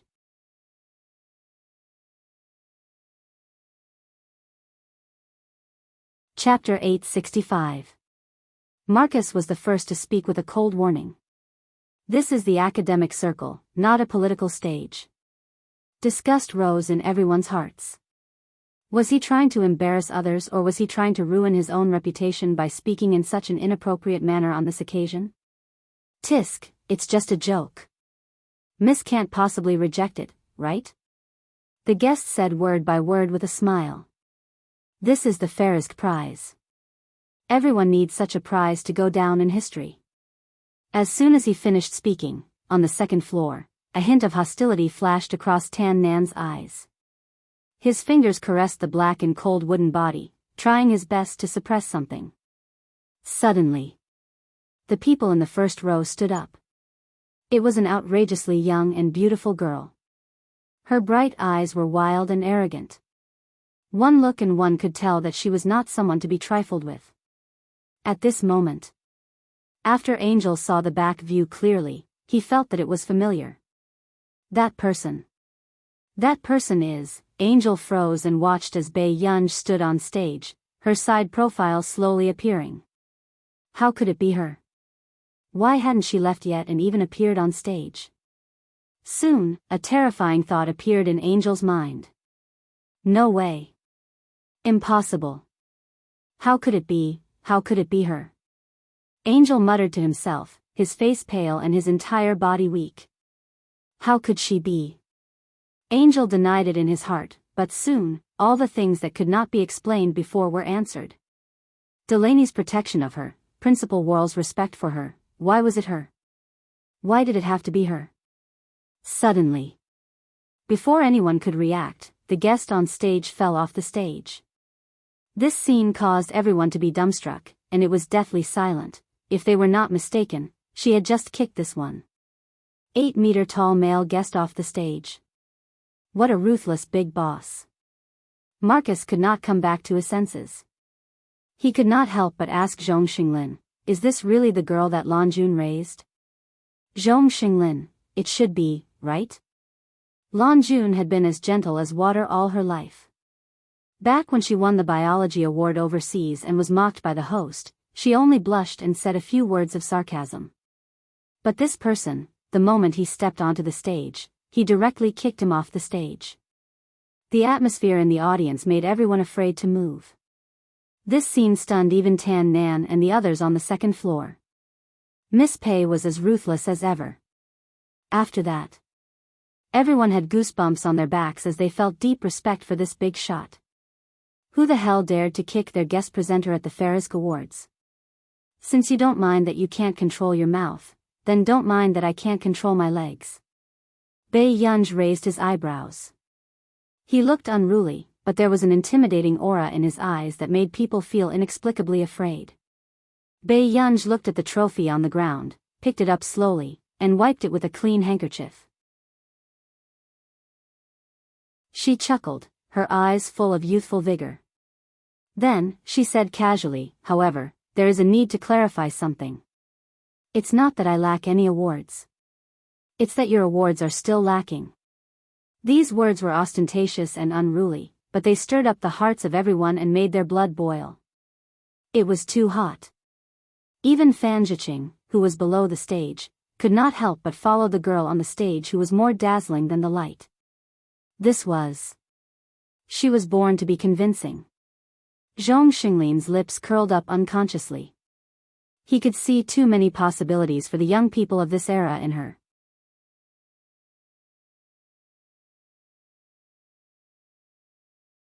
Chapter 866. Thank you for your attention to our country's scientific research development. Bei Yunj licked her red lips and laughed. She placed one hand on the podium and placed the trophy on the table. Then from today onwards, pay more attention. Because in the next 40 or 60 years, the only one that can surpass is next year's. This speech could be said to be impudent. However, no one dared to clamor below the stage. Everyone was silent. Bei Yunj curled her lips and released the trophy in her hand. She bowed slightly. The humility of a young man could not hide the high spirits in her black eyes. I'm very honored to be the winner of the Ferris Prize, but I'm ashamed to accept it. Seeing this, Zhong Xinglin hurriedly went forward to stop her. However, he saw Bei Yunj kick the guest who had just presented the award and quickly leave the hall. There was a commotion in the hall. As soon as she finished speaking, the organizers froze, but at this moment, she had already left the stage. Fan Zhiqing felt so good that his scalp turned numb and his eyes lit up. But she doesn't look old. She seems to be younger than me, right? Stop dreaming. No one had ever seen someone reject the Farisk Prize before. Isn't this too handsome? Fan Zhiqing chuckled. Is it wrong for me to pursue true love? Of the students, one is Tich and the other is Jasmine. Shang Yan said calmly. Why? Don't you like that young lady who is your successor? He had seen Tich and Jasmine before. One was richer than him, and the other was more handsome. It was indeed difficult for her to fancy him. Shang Yan asked slowly, which one can you compare to? Fan Zhiqing. Good fellow, how ruthless. Angel's expression did not look too good and his steps were erratic. Suddenly, at this moment, Shang Yan turned around and saw Angel sitting in his seat. A dark look flashed across his eyes. In the long car. Old Mr. Angel. Shang Yan's voice made Angel turn to look at him. Lu Zhongzhou immediately interrupted, it's already like this? Aren't you the one who spoiled her? At this moment, the others looked at the dignified captains of Falcon and Wolf as if they were arguing about the education of children. Lu Zhongzhou looked at this audacious guy with a pained expression. What are you doing? That's the fairest prize. You refuse to accept it and even hit someone? Are you trying to ascend to heaven? Tan Nan said, all right, it's already like this, at this moment. Zhong Xinglin sighed and explained to Lu Zhongzhou what the guest had said on stage. The scene was very strange. Bei Yunj, very soon. After Lu Zhongzhou learned the truth, he suddenly understood why Bei Yunj had hit him on the spot. If it were him, he would beat him up too. Almost everyone was shocked. Not long after, the person involved revealed that not only did she refuse to accept the fairest prize, she even hit him, a guest presenter. This matter also started to spread on the internet. The news about #Fairest's rejection spread from the external network to the internal network of country A. There were also shouts on the external network, asking for an apology. When most people on the internal network found out about this, their first reaction was shock. Later on, they felt that this matter was her attitude was arrogant and her actions were extremely vile. This caused public outrage. There were all kinds of comments online. Is there anything this woman doesn't dare to do? F***ck, so ruthless. Is this the big boss?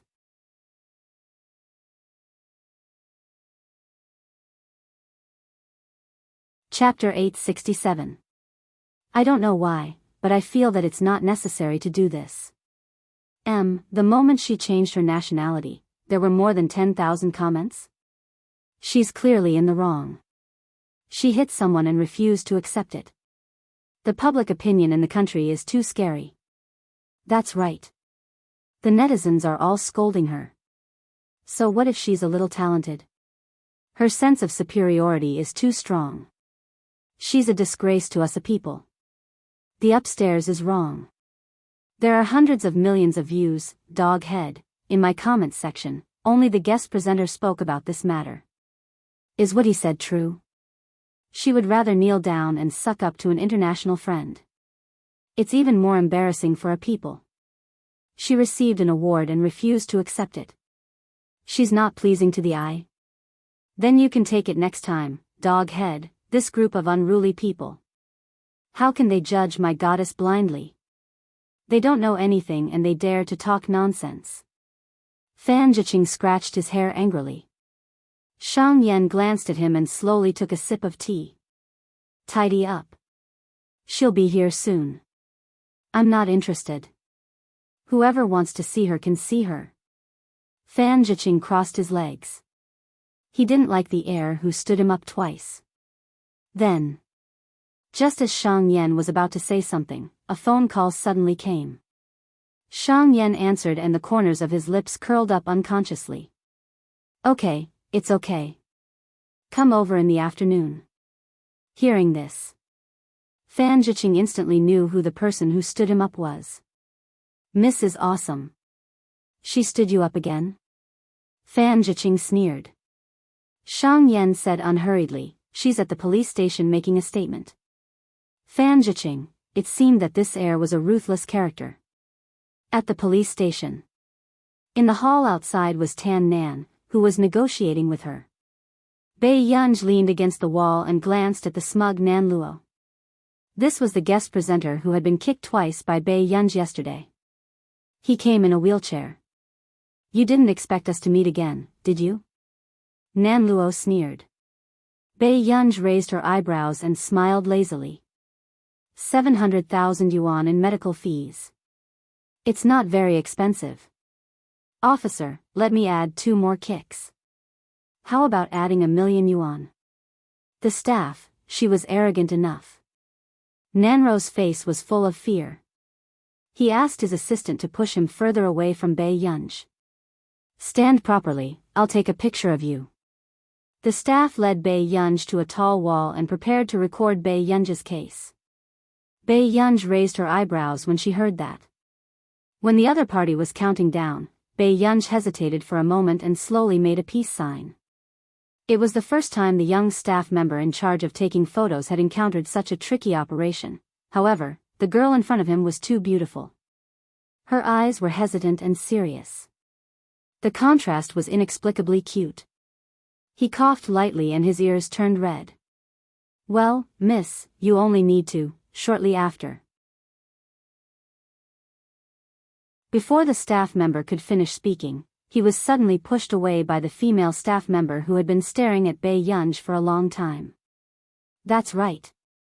That's it. Miss, come here, let's change the action." The female crew member taught Bei Yunj hand gestures seriously, while the male crew member had a numb look on his face, but he could only force himself to continue filming. During the process, the female crew member couldn't wait to pinch Bei Yunj's face, but she didn't dare to do it. God knew that she was actually a beautiful young lady with a godly face that attracted both men and women. However, just as the female crew member was smiling like an ant, Si Qingyan happened to come to pick her up and witnessed this group of people teaching Master Pei how to act cute.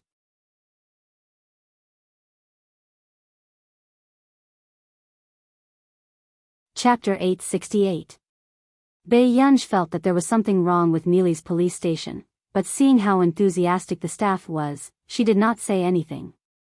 Seeing this, Si Qingyan's scalp started to go numb. Every time this ancestor caused trouble, it was easy for her to admit defeat and act coquettishly to make the elders happy.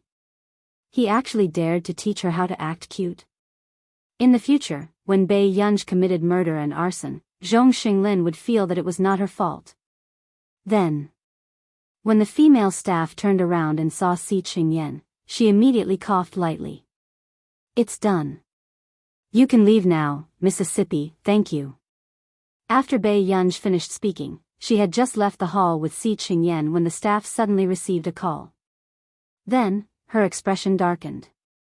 "Chief, this call just now." The staff could not help but look at Bei Yunj before turning to look at the chief. What happened?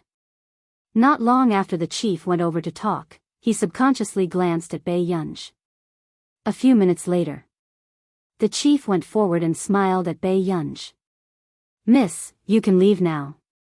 Bei Yunj raised her eyebrows, quite surprised. This seemed to be because of that call. Then, just as he was caught off guard, the chief suddenly got someone to handcuff Nan Luo. "I'm sorry, Mr. Nan Luo. Someone brought evidence and reported you to us for fraud and smuggling. You have to stay." Instantly, Nan Luo, who was still waiting for Bei Yunj to apologize to him, suddenly changed his expression.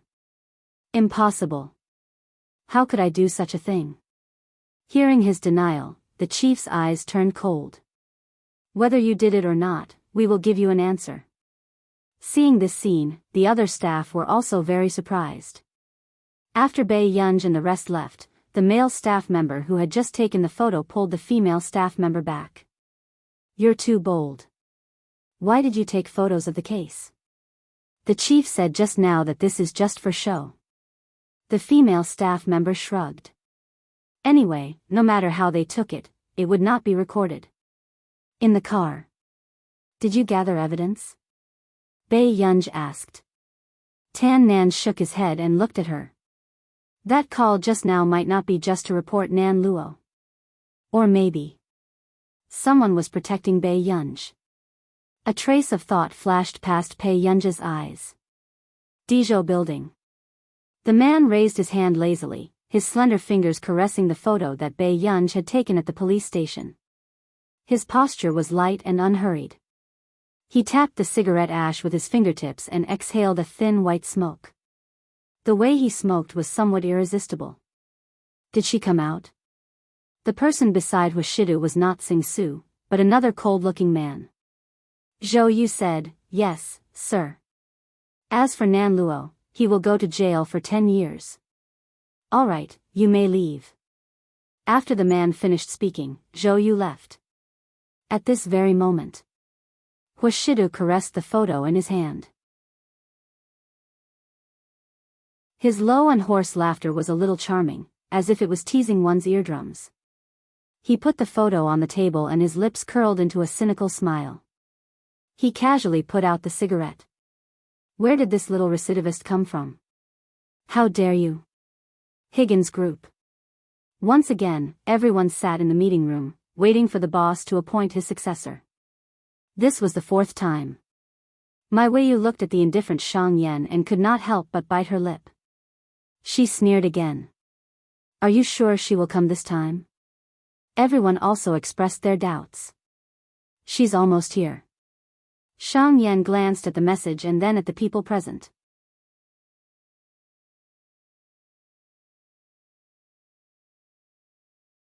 Chapter 869. A hint of coldness flashed across Mai Weiyu's eyes and she could not help but clench her fists. How could an outsider compete with her? She would like to see what ability this person had to compete with her. She's already upstairs. Following Shang Yan's voice, everyone looked at each other. They did not expect her to come so quickly. Fan Zhiqing, who was sitting at the side, had a faint disdain and sarcasm in his eyes. I really don't know if Nancy is crazy. She actually chose someone who can go to the police, as soon as he finished speaking. Before Fan Zhiqing could retract the sarcasm on his face, he suddenly heard a familiar voice. Sorry, I'm late. Bei Yunj took off his hat and said in a clear voice, I just came back from the police station. The higher-ups, they felt that the new air was a little wild. When Fan Zhiqing saw Bei Yunj's face clearly, he almost fell off his chair. How could it be? Yesterday, he could only look at the person from a distance below the stage. Now, he was less than 3 meters away from him. After regaining his senses, Fan Zhiqing froze. Why, Fan Zhiqing? Shang Yan's indifferent voice made Fan Zhiqing wake up. He was someone who had signed a confidentiality agreement. Thinking of this, Fan Zhiqing began to get excited again. It's not too late. It's good that she's out. Bei Yunj, everyone, no matter how he heard it, there was something wrong with those words.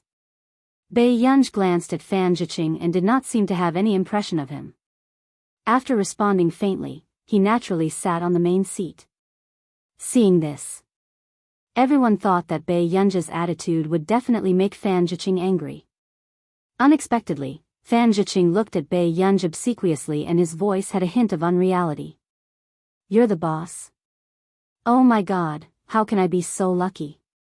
Everyone felt a chill in their hearts. Was this still the arrogant young Master Qing they knew? Mai Weiyu's face darkened. She did not expect Fan Zhiqing to change sides so quickly even though he disliked the new heir the most. What the hell was going on? Let me briefly introduce myself. My name is Bei Yunj. After Bei Yunj finished speaking, everyone suddenly fell into silence. That was it? Gone.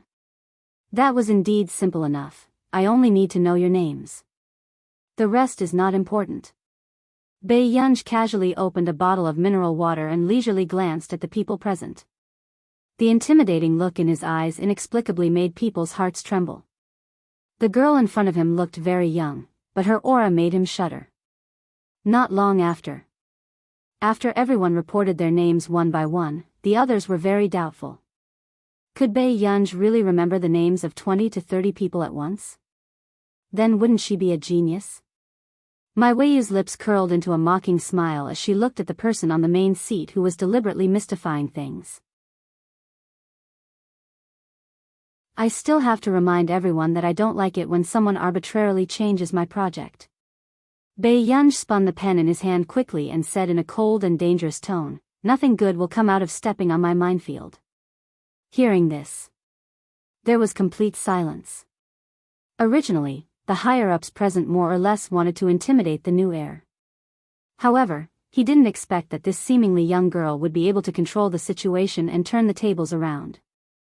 Yes, everyone braced themselves and answered. But Miss Pei, I've always been in charge of the company's projects. Do you mean that you want to do it yourself? Mai Weiyu suddenly spoke.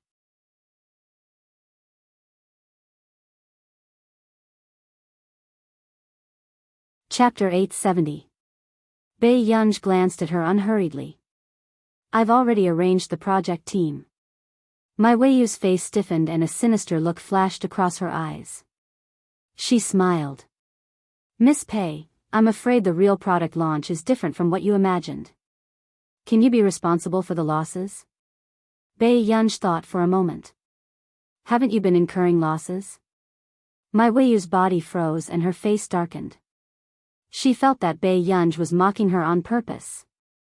Everyone felt as if they had been stabbed in the heart. Since I've taken over, there won't be any losses, Bei Yunj said leisurely. Mai Weiyu put on a fake smile. Miss Pei, but our company already has a project. These words were also implying that Bei Yunj was an outsider. At this moment, Fan Jiqing was about to speak up for Bei Yunj when he heard Bei Yunj's emotionless tone. You can produce trash as long as you're not afraid that I'll clean you up at the end of the year. As soon as she finished speaking, everyone felt a chill run down their spines. Mai Weiyu's face twisted in an instant, but she could not help but sneer in her heart. Miss Pei, you're worrying too much. The team I've invited this time is the best team in Country J. They were also carefully selected. The person in charge of the project will have to take full responsibility for projects that don't generate 12 figures in revenue, Bei Yunj said slowly. Hearing this, everyone wondered if this eldest young Mrs. Brain was not clear. The income of the two recent projects of the Delaney Group had barely reached 13 figures.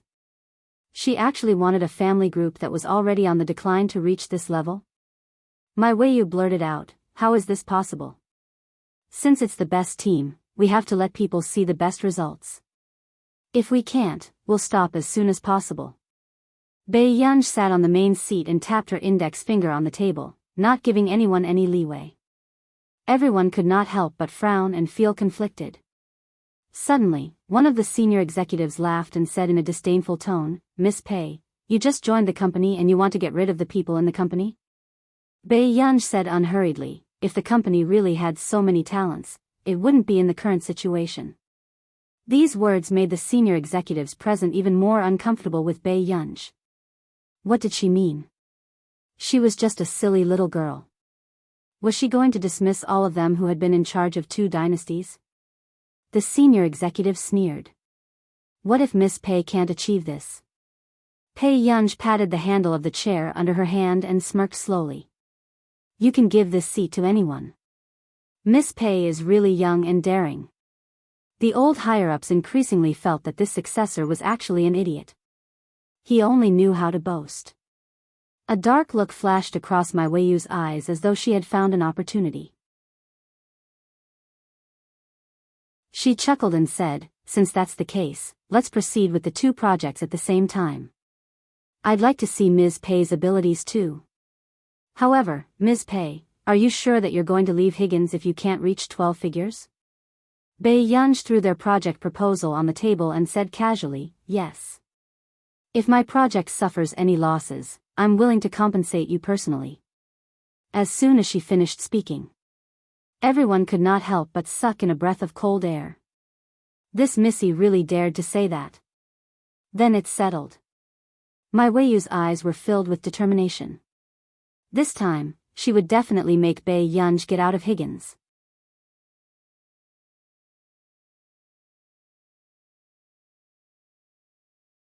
Chapter 871. As an outsider, what right did she have to take down the Higgins family? After the meeting, Mai Weiyu sneered and glanced at Bei Yunj before returning to her office. At this moment, someone called out to her. Weiyu, I think we can talk about a collaboration. A middle-aged man with brownish-red hair walked in front of Mai Weiyu with a mocking smile. Compared to the person who just came, it seems that everyone is more convinced by you sitting in the main seat. Really? If I can get your support, my chances of winning will be higher. After all, no matter how much of a burden that woman is, Shang Yan will help her. Mai Weiyu's eyes darkened and her tone was filled with hatred. You don't have to worry about that. Your father is also the second in command. Why should he be afraid of Shang Yan? Everything about Higgins can't be taken over by a group of outsiders. The old executive with brownish-red hair sneered. Mai Weiyu also curled her lips.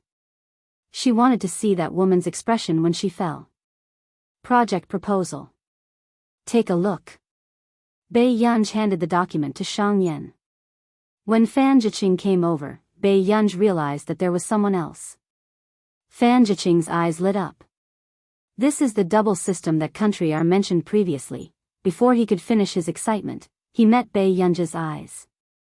The big boss's gaze was a little scary. After all, he had seen with his own eyes the scene of this person kicking someone on the podium. This is Fan Jiqing. I've seen you once at Farisk's award ceremony. Shang Yan explained as he flipped through the document. Is that so? Bei Yunj didn't have much of an impression. After all, there were so many people below the stage. Yes, you, Bei Yunj glanced at him. Call me by my name. Okay. Miss Pei, why did you go to the police station this morning? Fan Jiqing looked very reserved. I beat someone up yesterday, so I went there today to keep a record, Bei Yunj said unhurriedly. So that's what happened. Fan Jiqing couldn't help but be furious. He was the one who had a bad mouth. Beating him up was already a light punishment. But now that it's on the internet, what do you plan to do? There are still a lot of people online who want you to apologize to him. Bei Yunj chuckled and said lazily, we'll have to wait until he's out of prison. Fan Jiqing? Subsequently. Without waiting for Fan Jiqing to speak, Shang Yan said, this project is very good. No problem. Who did you find to develop it? If Jasmine and Titch want to try, they'll be fine. Bei Yunj thought for a moment. I signed an assistant before, and he's still with Delaney. In 2 days, tell him to come here and look for you. All right. Shang Yan did not doubt that there would be any problems with Bei Yunj's project. After the meeting, Fan Jiqing went online and realized what Bei Yunj meant. The headlines on the internet were all about Nan Luo. Hashtag former scientific genius Nanro is suspected of being arrested. Hashtag Nan Luo was caught cheating and smuggling. Hashtag among them, there was one trending topic that was ranked 5th on the list. Hashtag forensic scientists speak out. Hashtag after Fan Jiqing clicked on it, he saw that many famous researchers had expressed their opinions. About 3 or 4 hours ago. Computing Institute of our nation, Marcus, don't you know why I hit you? Nan Luo, Computing Institute, Zhong Xinglin, an academic platform, not a political stage. Professor Huntington, she's a researcher with unlimited potential. But if I were from country A, I would love her country even more.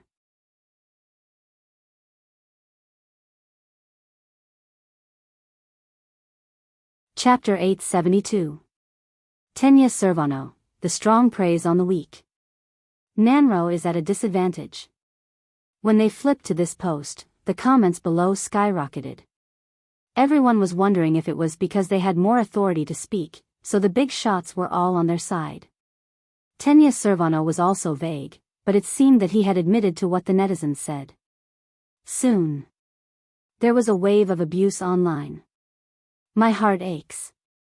They are clearly the researchers we respect the most. Why are they helping the evildoers?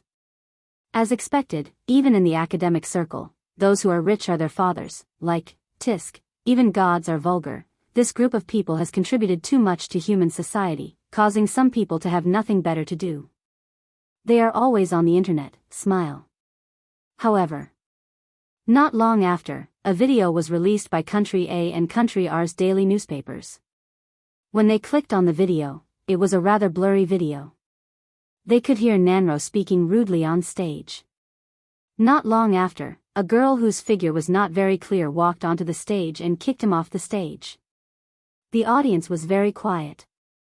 Even they, who were watching the video, could feel how violent this person's temper was. After that, there was a sentence that had been changed. Since you don't mind that you can't control your mouth, then don't mind that I can't control my legs. However, it's also necessary to clarify, it's not that I lack any awards, but that your awards lack one. This sentence could be felt through the screen. He also saw this person ruthlessly kick Nan Luo after stepping down from the stage. She was simply A and crazy. The comments of A and Our Nation's daily newspapers on this matter were also similar. Our Nation's daily newspaper, I hope to maintain the relationship between the people of Russia and AR. I also hope that this matter will not happen again. A nation's daily newspaper, the friendship between the people of A and our nation will last forever. I'm sorry. Our young researchers are reckless. We will do a good job of educating them. After watching this, everyone finally realized what was going on. This Nanro had indeed done nothing wrong. However, this was indeed ruthless. Those 2 kicks just now caused them to feel pain in their backs. Ah. So handsome. Am I the only one who caught the key information? Young researchers. How young are they? They can already win Farazk and Busaka, and they are still young researchers? Ha ha ha ha ha. Who would have thought that such a day would come?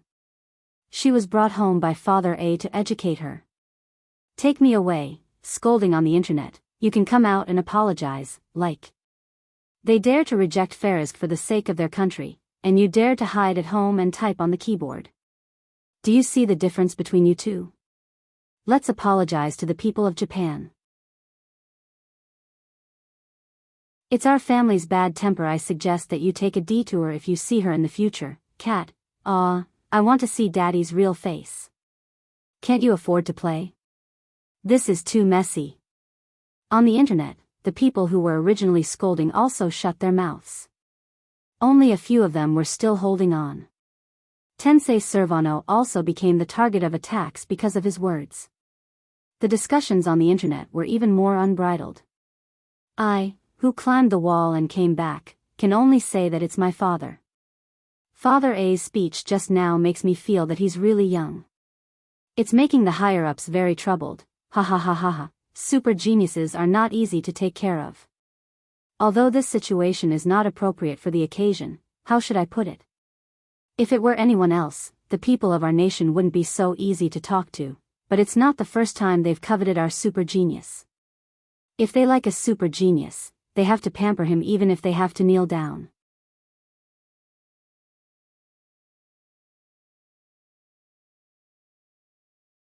Chapter 873. Early in the morning. Biyao put on a loose light purple sweater, her slightly curly black hair hanging down casually as she walked out of the door. Coincidentally, Hushido was still working today, so Biyao went to the castle to look for Qin. Because of Han Yu's ban, in the end, Qin Yu's studio finally managed to find Yu Manran through various favors. After all, Yu Manran was very popular now. It was indeed incredible to be able to invite Yu Manran. At the castle where the filming took place. Biyao had just arrived at the venue when she saw Yu Manran putting on makeup. Here. Yu Manran was pleasantly surprised and hurriedly waved at Biyao. Biyao smirked and walked to Yu Manran's side. Thank you for your hard work. What's there to be troubled about? Anyway, Yun's composition will definitely be popular in the future. I won't lose out either. Yu Manran smiled. Actually, Yu Manran had only rushed over after withdrawing from 3 jobs. Yu Manran changed the topic. However, the female lead could have been filmed by Yu. No matter what, it would have been trending. Biyao's looks could turn people into dregs. Isn't there a ready-made one? Biyao reached out to mess up Yu Manran's hair and said lazily. Yu Manran was speechless. When the others saw this scene, they were also very shocked. After all, if anyone else touched Yu Manran's head like this, they would definitely be beaten up. Alright, I'll go and film first. You must have lunch with me, do you hear me? Yu Manran hugged Biyao's arm and refused to let go. Sure. Biyao replied and Yu Manran let go and left. But what he did not expect was, not long after, the director realized that 2 extras were missing. Huang Ku. The director shouted through a megaphone. Director, what's the matter? Huang Ku immediately ran back and handed the cake to Biyao. We're missing 2 extras. You go. The director patted Huang Ku's shoulder. But I'm alone. How can I act as 2 people? Huang Ku was stunned. But there's no female floor manager that we can use. As soon as the director finished speaking, he suddenly caught a glimpse of Bai Yunj. Bai Yunj, who was eating her cake, felt the sound suddenly disappear. She instinctively looked up, but unexpectedly met the director's eyes. The director suddenly smiled, squatted down, and patted Bai Yunj on the shoulder. Bai Yunj? A few minutes later. Bai Yunj didn't look too good when she looked at her own outfit. Because it was a gothic style, it took the horror route. As extras, they would be hung in 3 or 4 rows. However, just as Bai Yunj was queuing up and was about to be hung up, Jianghu walked towards them. The two of them looked at each other. A trace of hesitation appeared on Jianghu's arrogant and handsome face. After Jianghu regained his senses, he frowned ruthlessly when he saw Bai Yunj's outfit. He didn't know if it was the director's idea or the stylist's idea, but Bai Yunj's outfit gave off a dark and lustful feeling. The beautiful lines of the girl were vividly displayed. This aura that could not be suppressed at all did not look like the background of a music video. Jianghu's expression darkened and he immediately took off his jacket to cover Bai Yunj. No. What kind of joke was this? With just these few pieces of cloth, were they trying to release his to attract wolves? Actually, there was nothing too revealing. After all, she was Jianghu's biological sister. Who would dare to mess around?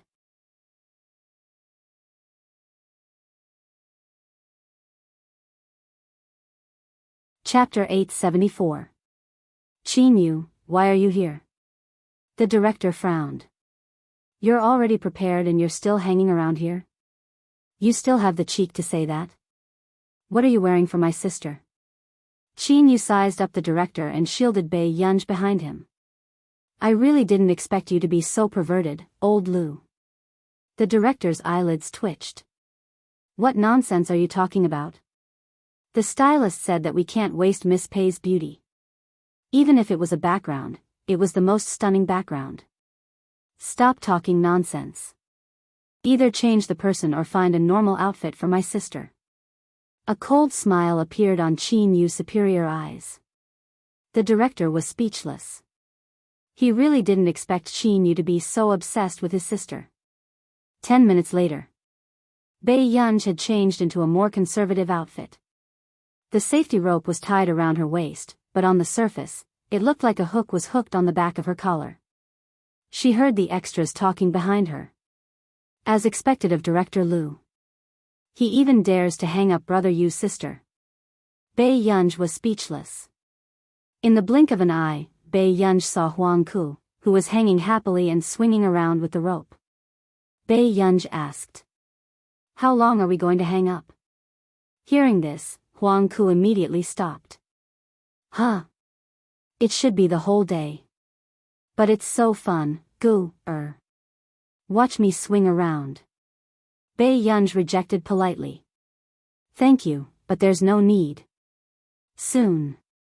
After the MV started, Yu Manran saw Bai Yunj behind him and couldn't help but want to look at Bai Yunj, but was stopped by Jianghu vigilantly. He didn't let anyone get close to Bai Yunj. The corners of Yu Manran's mouth twitched, but he could only suppress his anger and continue filming the MV with Jianghu. However, until the afternoon, Yu Manran and Jianghu's intimate scenes were still NG. The director was also furious. He could only take a deep breath and make himself a cup of tea. The filming stopped. Bai Yunj only closed her eyes for a while. When she woke up again, she saw Yu Manran and Jianghu arguing. Huang Ku was shocked. What should we do? Did Sister Man run away in anger? Huang Ku was anxious. Bai Yunj's eyes twitched. I'm hanging here. What can I do? After getting used to being hung up on, Bai Yunj began to swing around in a good mood. Huang Ku, however. Unexpectedly, in the next moment, the girls behind him suddenly couldn't suppress their excitement, as if they were about to scream. Such a situation should be very rare. After all, she could see Jianghu here every day. Bai Yunj subconsciously looked up, but she didn't expect to see a man not far away. The handsome and noble man was wearing a well-ironed black handmade suit. His posture was languid and light. His pair of pale-colored eyes were abstinent and the corners of his upturned eyes were seductive.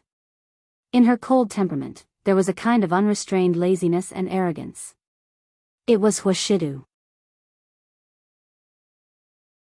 Bai Yunji's first reaction was to pull Huang Ku, who was next to her, and slowly turn around. She didn't want this man to see her hanging here. However, in the next moment, she seemed to hear a woman's laughter. Bai Yunji was speechless. After a moment, Bai Yunji turned around and saw Huashidu walking with a woman who looked to be in her 20s. They were chatting happily. Gu. Huang Ku called out to Bai Yunji carefully. It was her first time seeing Bai Yunji sizing someone up so openly. Bai Yunji replied calmly. However, she heard the people behind her talking.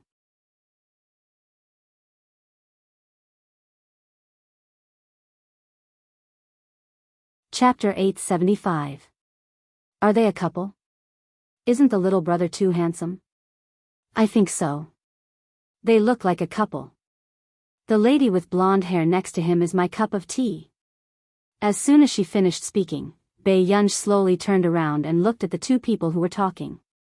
After sensing the gaze from the front, the two people who were talking behind them subconsciously shut their mouths. Brother Yu's sister's gaze was so scary. Bai Yunji retracted her gaze and licked her lips. She said unhurriedly, "You're really angry." Huang Ku, who sensed that Bai Yunji's tone was not right, inexplicably did not dare to speak to her. Until, seeing Huashidu and an unfamiliar woman walking over, Bai Yunji silently pulled the hand beside her and turned herself around. Huashidu only glanced casually at the human background not far away and quickly retracted his gaze. A few minutes later, Bai Yunji did not hear anything and asked Huang Ku, "Have they left?" "No, it seems like that lady is acting coquettishly with that gentleman." Huang Ku was very honest. "Bai Yunji, Huashidu, you're gone." At this moment, Huashidu, who was not far away, naturally avoided the woman's hand and coquettishly. His tone was lazy. "If you have something to say it quickly. I'm still busy." With that said, Huashidu scanned his surroundings again, but he did not see Bai Yunji. "Shidu, you're not cute at all. You're even worse than when you were young. You're not as cute as Mo at all." The woman had blonde hair that was slightly white. She was gentle and intellectual as she looked at Huashidu angrily. "Then I'll find a time to throw him to you," Huashidu said slowly. The woman, there were no good men. They were heartless. Bai Yunji's eyebrows twitched. "What about now?" Huang Ku, after listening to Huang Ku stutter for a long time, Bai Yunji turned around and saw the woman catch up with the man in front of her.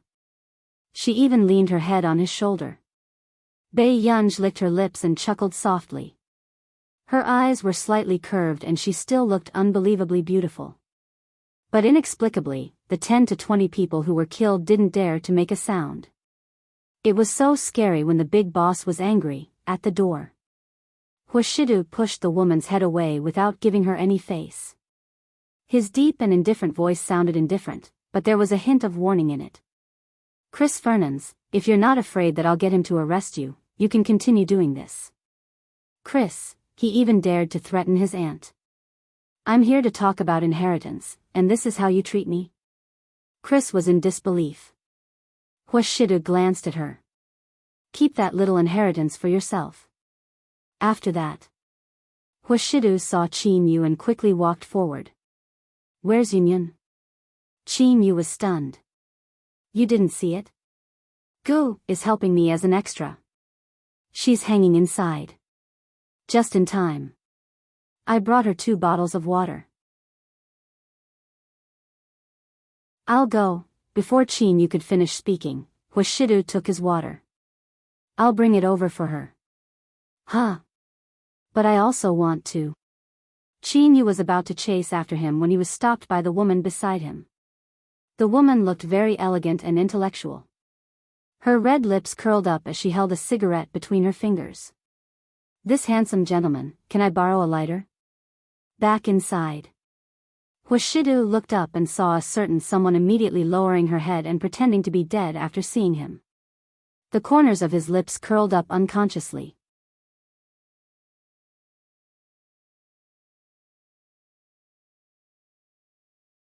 Chapter 876. The little girl's thoughts at her age always made people unable to help but laugh. She was like a cat that had thrown a tantrum. The man smiled silently and walked in front of a certain someone who was swaying. He deliberately brushed past her, making Bei Yunj look up at the man's back. However, when Huashidu seemed to be about to turn around, she immediately lowered her head. She was a very serious and responsible little ghost. However, just as Bei Yunj was thinking of immediately striking this extra after Huashidu left, suddenly, a pair of shiny black leather shoes appeared in front of her. Bei Yunj slowly raised her head and met the man's half-smiling eyes. The man looked at her for a while and chuckled softly. He reached out lazily and pulled her in front of him. His index finger flicked her head lightly as a punishment. Is it that fun? You still want to avoid me? Bei Yunj thought of the intimate scene between Huashidu and the woman just now and struggled to break free from him expressionlessly. Huashidu raised his eyebrows. This was the first time he saw the little girl unhappy. The surrounding people could not help but be shocked when they saw the man standing in front of Bei Yunj and coaxing her with a smile. So, they were the wrong couple just now? Not long after. Bei Yunj's beautiful eyes stared at Huashidu for a while before she suddenly said a string of words. Half-hearted, fickle-minded, womanizing. The onlookers were speechless. In hindsight, they seemed to have realized something. The big boss seemed to be jealous. Huashidu probably did not expect that these words would be used on him one day. He raised his eyebrows. After a long time, he chuckled. The next moment, Huashidu placed the 2 bottles of water on the table beside him and suddenly pulled her over. Bei Yunj, who was suspended in the air, could not resist at all. She looked at him passively. The color in his eyes deepened.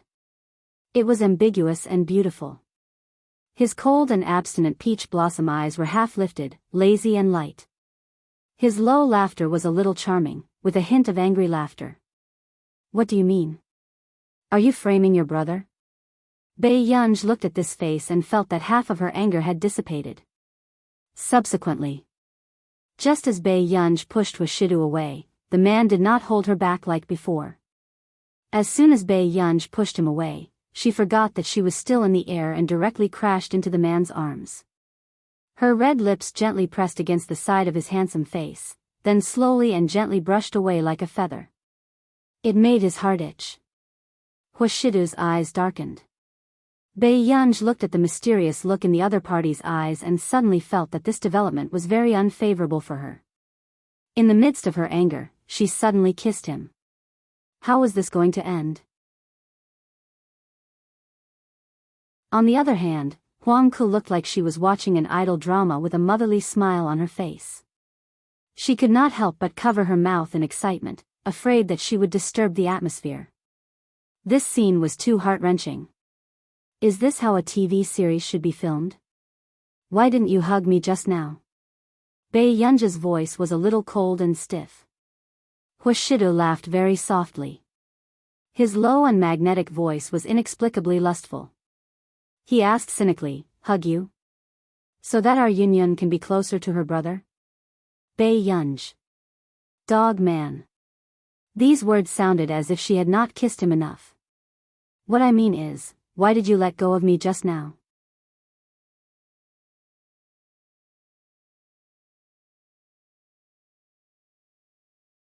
Chapter 877. The man approached her and reached out casually to touch the rope above Bei Yunj's head. His lips curled up carelessly and his deep and magnetic voice was filled with a smile that made people blush and their hearts race as it sounded in her ear. Older brother thought that Yunyun wanted to throw herself into older brother's arms. Huashidu was indeed thinking of seeing the little girl push him away and bump into him, so he did not remind her. However, he never thought that there would be an unexpected benefit. Bei Yunj was speechless when she saw that the man could still maintain his composure. However, what Huashidu did not expect was that the little girl would be unhappy for quite a long time today. Once she was done, she got into Yu Manren's car. Huashidu and Qin Yu were left standing on the spot. Gu, isn't going back with you today? Qin Yu narrowed his dark eyes and asked. Huashidu took out a cigarette from the cigarette box and bit it by his lips. He narrowed his eyes carelessly.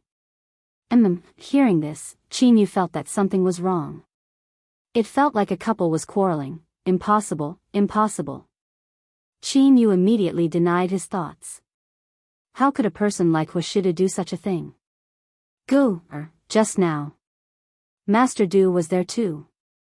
Yu Manren reminded her with difficulty. But who knew? The person wearing an eye patch next to him replied indifferently, yes. He didn't seem to care at all. Then, Yunj, are you going to stay in a hotel with me later? Yu Manren asked. Hearing this, Bei Yunj took off her eye mask. Let's go to my place. Bei Yunj gave an address to the driver in front. Yu Manren was surprised. Gu, you bought a house here? No, a friend gave it to me. With that said, Yu Manren nodded, not noticing anything wrong. But about an hour later, Bei Yunj got out of the car with Yu Manren. Yu Manren's legs almost turned weak when he saw the manor in front of him. This is Backton Manor? Yu Manren was also the eldest daughter of the top business circle in Country A, but this was the first time she had encountered such a situation. Her assistant and manager almost knelt down in front of Bei Yunj and called her father. They had always thought that Yu Manren was already a very rich young lady, but they never thought that the person beside Yu Manren was even more amazing. This was Backton Manor. The number of characters in this online encyclopedia was even more than Yu Manren. Yes. As soon as Bei Yunj responded, the butler walked out from inside. Miss, welcome home. Butler's son went forward to welcome him and then looked at Yu Manren. Is this your friend? Yes, the three of them are staying here. Uncle's son, please help me arrange it. Bei Yunj nodded. Steward's son smiled and said, of course. Miss, please go in quickly. After entering, Yu Manren, as a young lady from a wealthy family, felt restrained for the first time. This Backton Manor was comparable to a royal palace. Yunj, is your friend still short of friends? The kind that will be given to Backton Manor, Yu Manren asked disappointingly. Bei Yunj said. I don't think so. Are you going to rest? I'm going to practice the piano, Bei Yunj added. She still had to go to the International Musicians Association tomorrow. Du Shao arranged for her to take the assessment. I'll accompany you. Yu Manren said excitedly. It was her first time seeing Bei Yunj practice the piano with her own eyes. Under the wide and high windows, autumn was in full swing. The light outside coated the piano with a faint golden layer. Bei Yunj was playing Spring Night Banquet, but it was different from the usual version.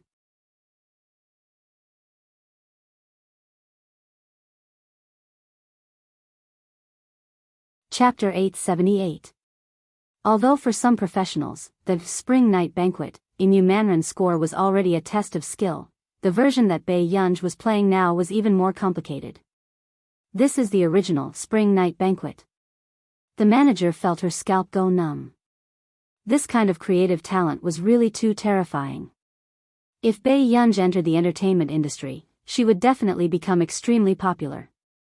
Her talent, looks, and the way she played the piano were all too attractive. The song ended. Yu Manren was excited. Gu, Are you going to the International Musicians Association tomorrow to use this song for the assessment? No. Bei Yunj stood up again and sat down at the desk beside her. It's a new creation. The International Musicians Association's assessment was very strict. The A grade to C grade assessment required the latest original work that had never been released before. Instantly, Yu Manren's smile froze. So. Gu, you're writing the assessment song today? Yes. Bei Yunj replied slowly, "You guys can go out first and help me close the door." Hearing this, Yu Man ran and the others understood.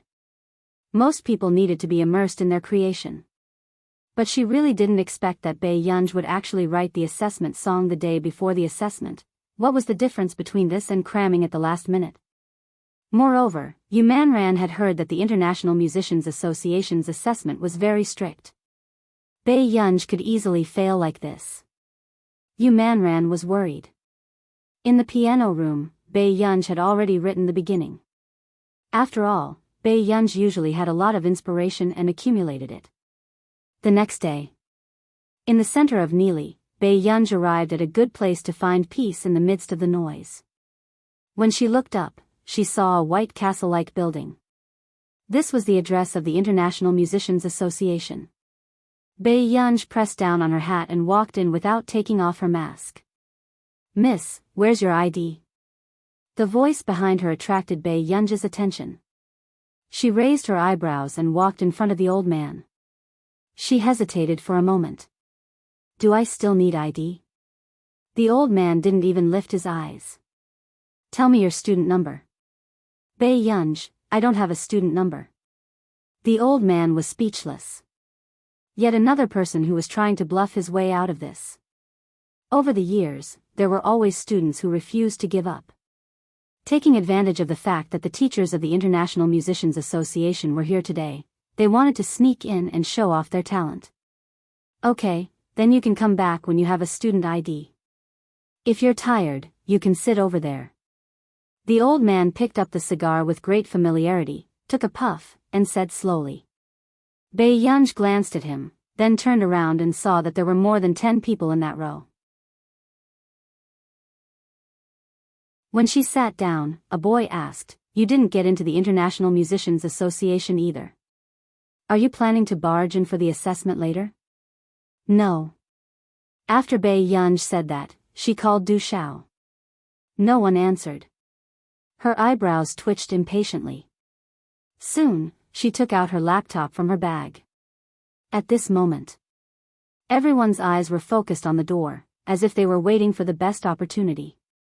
Only Bei Yunj was doing something, and the sound of the keyboard kept coming. "Well, you're awesome. You're still in the mood to play games at a time like this?" The boy beside her said in admiration. Bei Yunj was speechless. The few people who were about to go for the assessment heard the voices behind them and couldn't help but frown and glance at them. She had a look of superiority on her face and sneered. "If they don't pass the assessment, it means that they don't have talent. The International Musicians Association doesn't accept stupid people, so why don't you let them go?"